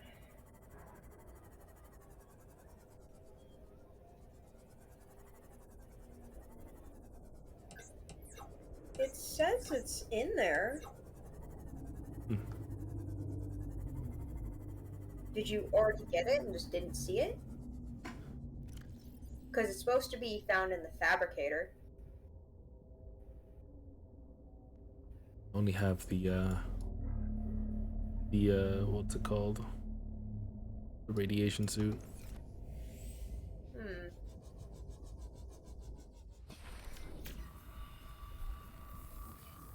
Go back and check the fabricator, because I believe there was at one point someone said that it doesn't show up in the blueprints. It just shows up in the fabricator. So maybe go back to the base and see. Because it says that the reinforced dive suit is in the bulb zone. Give this And one last there's check. another one that's in the dunes. And then it says there's another that's in the crash site. Maybe I didn't fully explain this. Yeah. Because it says the location of that particular wreck is closer towards the mushroom forest. 200 meters. Oxygen efficiency. I wish greatly I could decreased. see where you were exactly in the bulb zone right now, but I'm like right at the edge.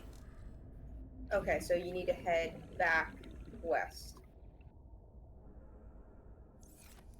Apparently, it is based off the map near one of the near areas where there's, like, I think the crevice for the vent. I'm not sure. Because the map doesn't tell me what this dark line is, it just shows it to me. Alright. I just know that it's more westward, it's closer to the mushroom forest.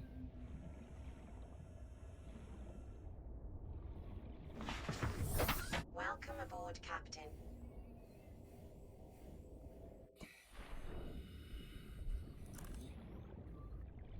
Let's see.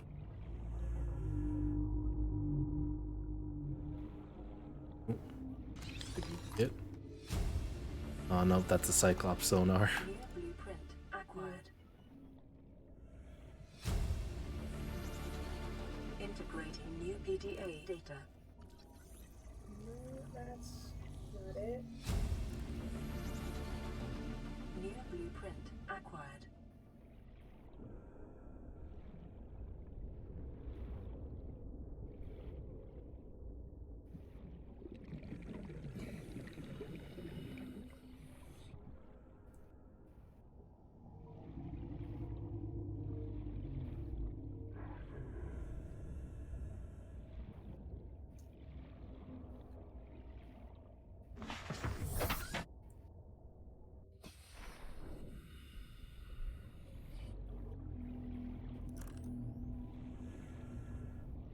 Passing 200 meters. Oxygen efficiency greatly decreased.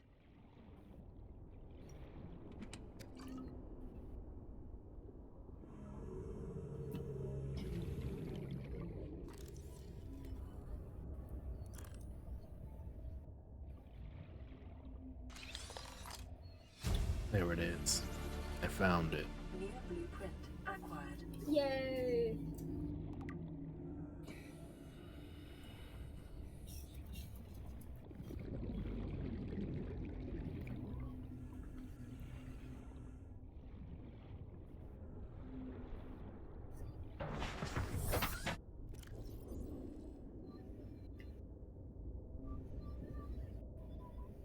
Ooh, synthetic fibers.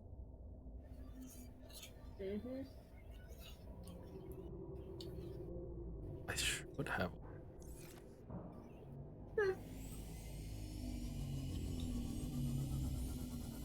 I don't think it's a difficult thing to make, Nah. but you are going to need it. Because the next place, the inactive lava zone, which doesn't specify where you can access it, just caves. That's all it says. So I'm assuming that you can just find a random cave in any of the biomes.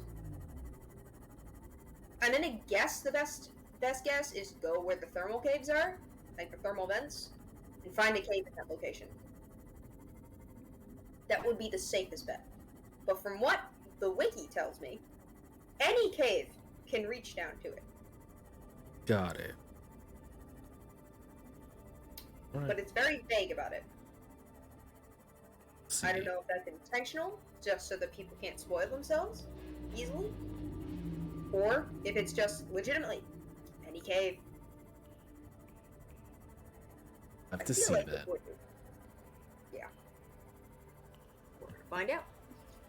There's a I don't know how deep it goes, or because I didn't check at all. But there is a hole next to one of the life pods. Mm-hmm. I'll see. Yeah.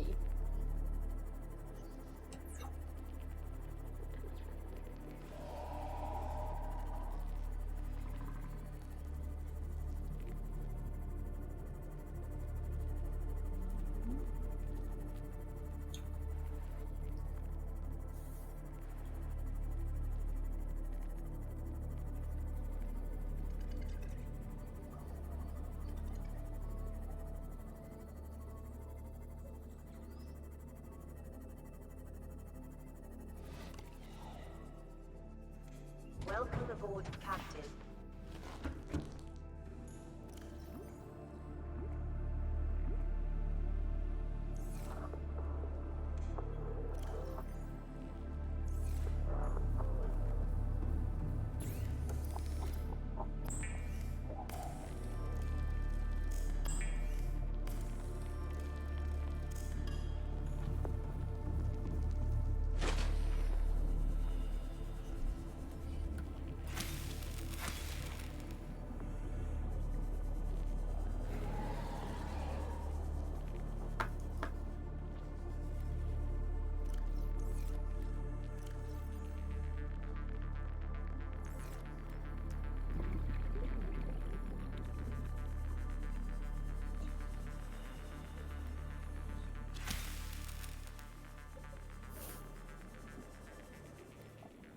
I did it again.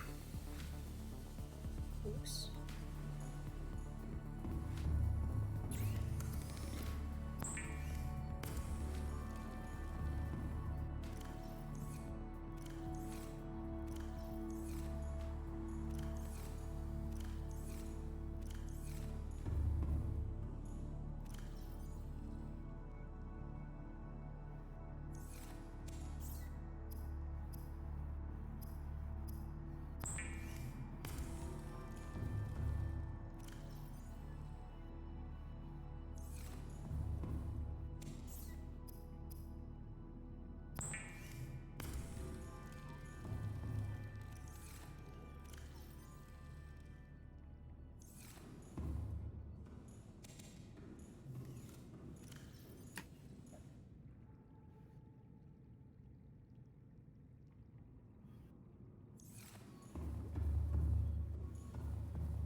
my way back. Ooh.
That one, no. That one.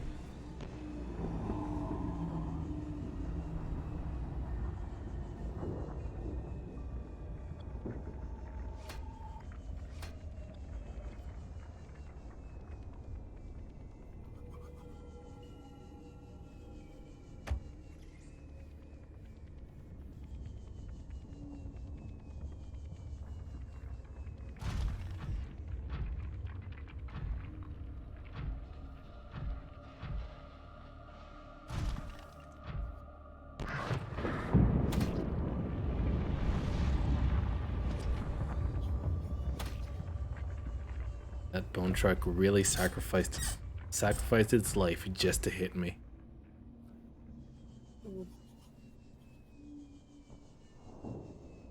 Jeez. Talk about a vendetta. Yeah.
That was really close. That's all I have to say. Hey, buddy, look, you don't have to yell at me. I'm leaving, okay? Oh boy.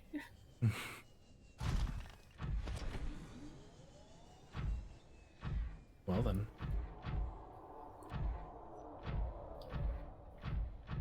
That's all I have to say is well then. Okay.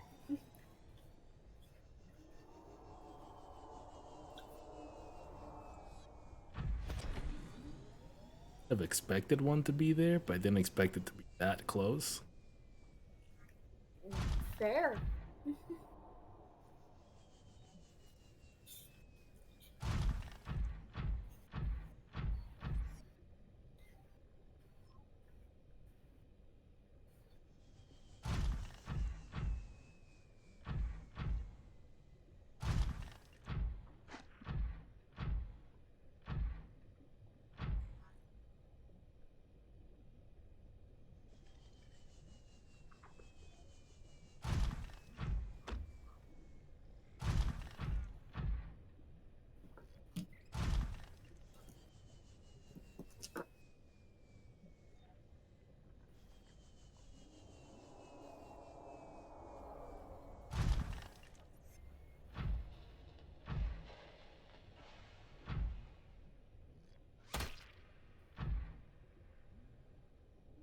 Oh.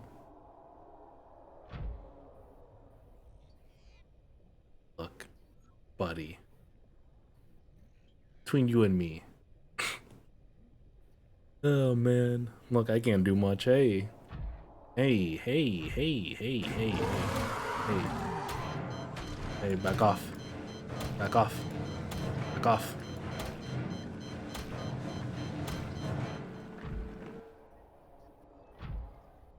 Good. Are we done?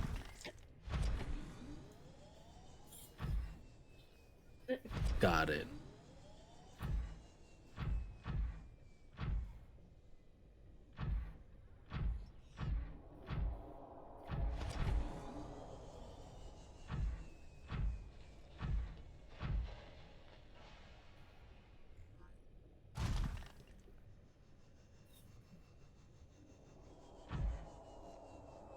What's up with the shiny boy? Hell yeah. What's up with the shiny fish?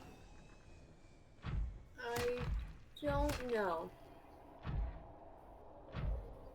Second one that I've seen.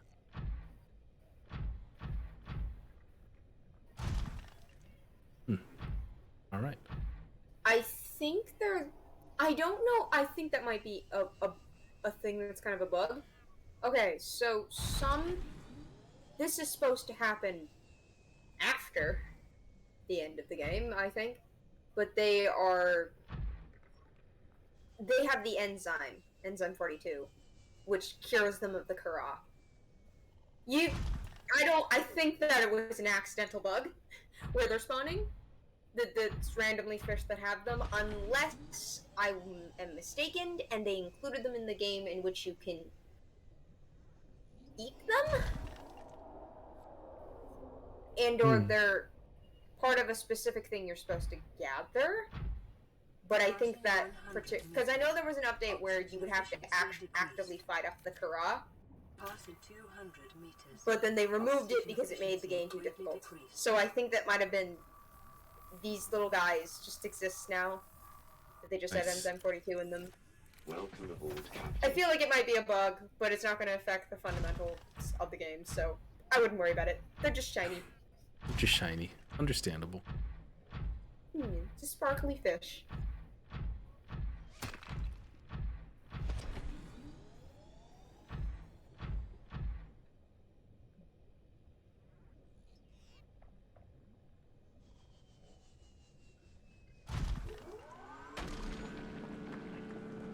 Cool. Silver. I needed a bunch of this. Hell yeah.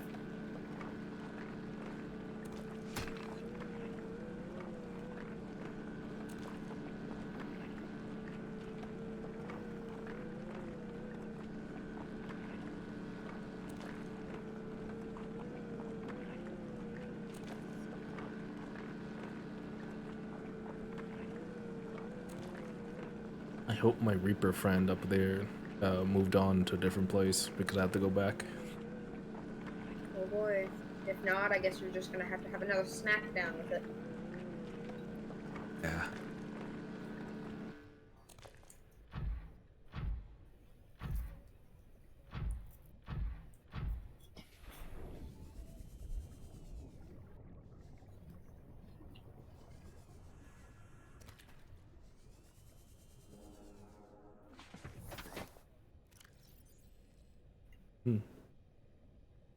It might actually a bug then, because as soon as I approached the fish, he stopped being glowy. All right. Whatever. Fair enough.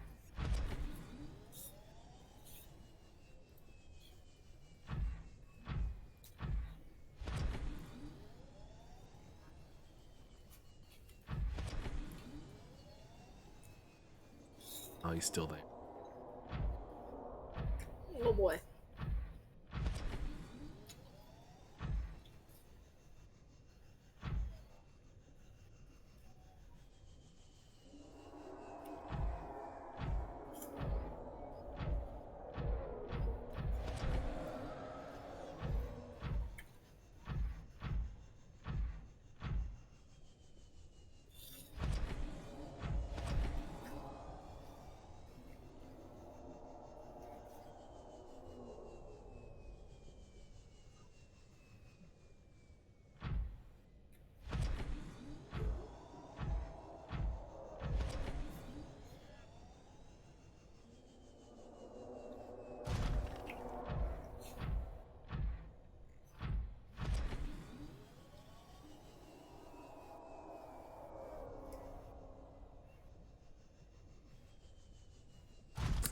See, hear him yelling in the distance. Don't even know where he is. Fair enough.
Hearing more spooky sounds.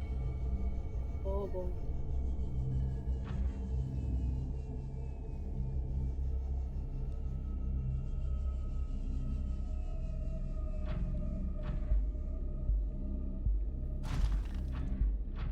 It's just a change of music. I understand the game. Fair.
Welcome aboard, Captain.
now have the grappling hook.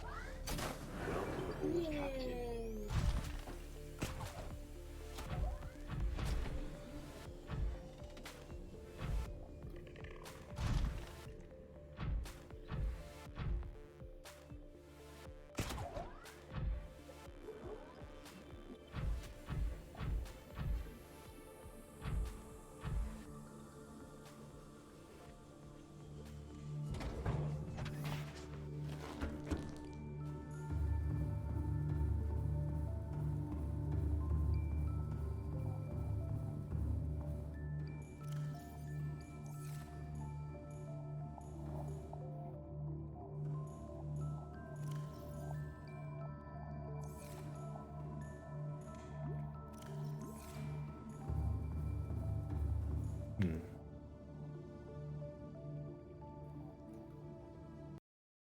Gotta do that. Save. Yes. Saving. Yes.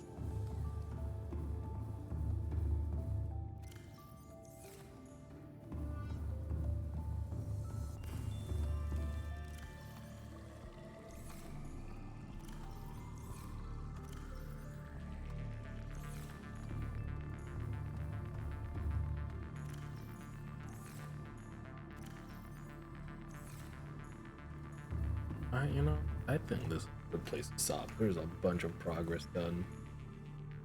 Yeah. Oh, Bunny Ray, how you doing? You just spinning around? All Oh, right, boy. nice. You do the spins. You do the spinnings. All right. Then do the thing where I close the stream. All right. Alright. Boy. Yeah. All right, friends and people of the stream. I appreciate you guys coming out as always. You know, a lot of progress has been done. There's so much to discover yet. I'm slowly saving that. Slowly finding things. And yeah. Man, oh man.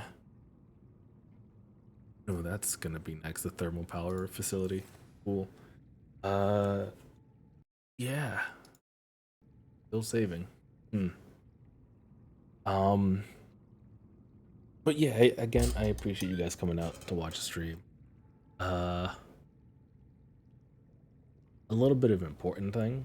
Monday, I'll be back on Monday, definitely. However, starting Monday, I'm starting a new job, and I still don't have a set schedule. I don't know what my schedule is. So, we'll have to see. We'll have to see. Hopefully it's not too bad. Luckily I stream at night, so things shouldn't be too bad as long as I don't get like a late shift or anything. But yeah, I might take time to try to get adjusted to the new job and to all that stuff that is gonna be going on. But we'll see. We'll see how things go. Either way, I appreciate you guys coming out, and as always, catch you guys on the next stream.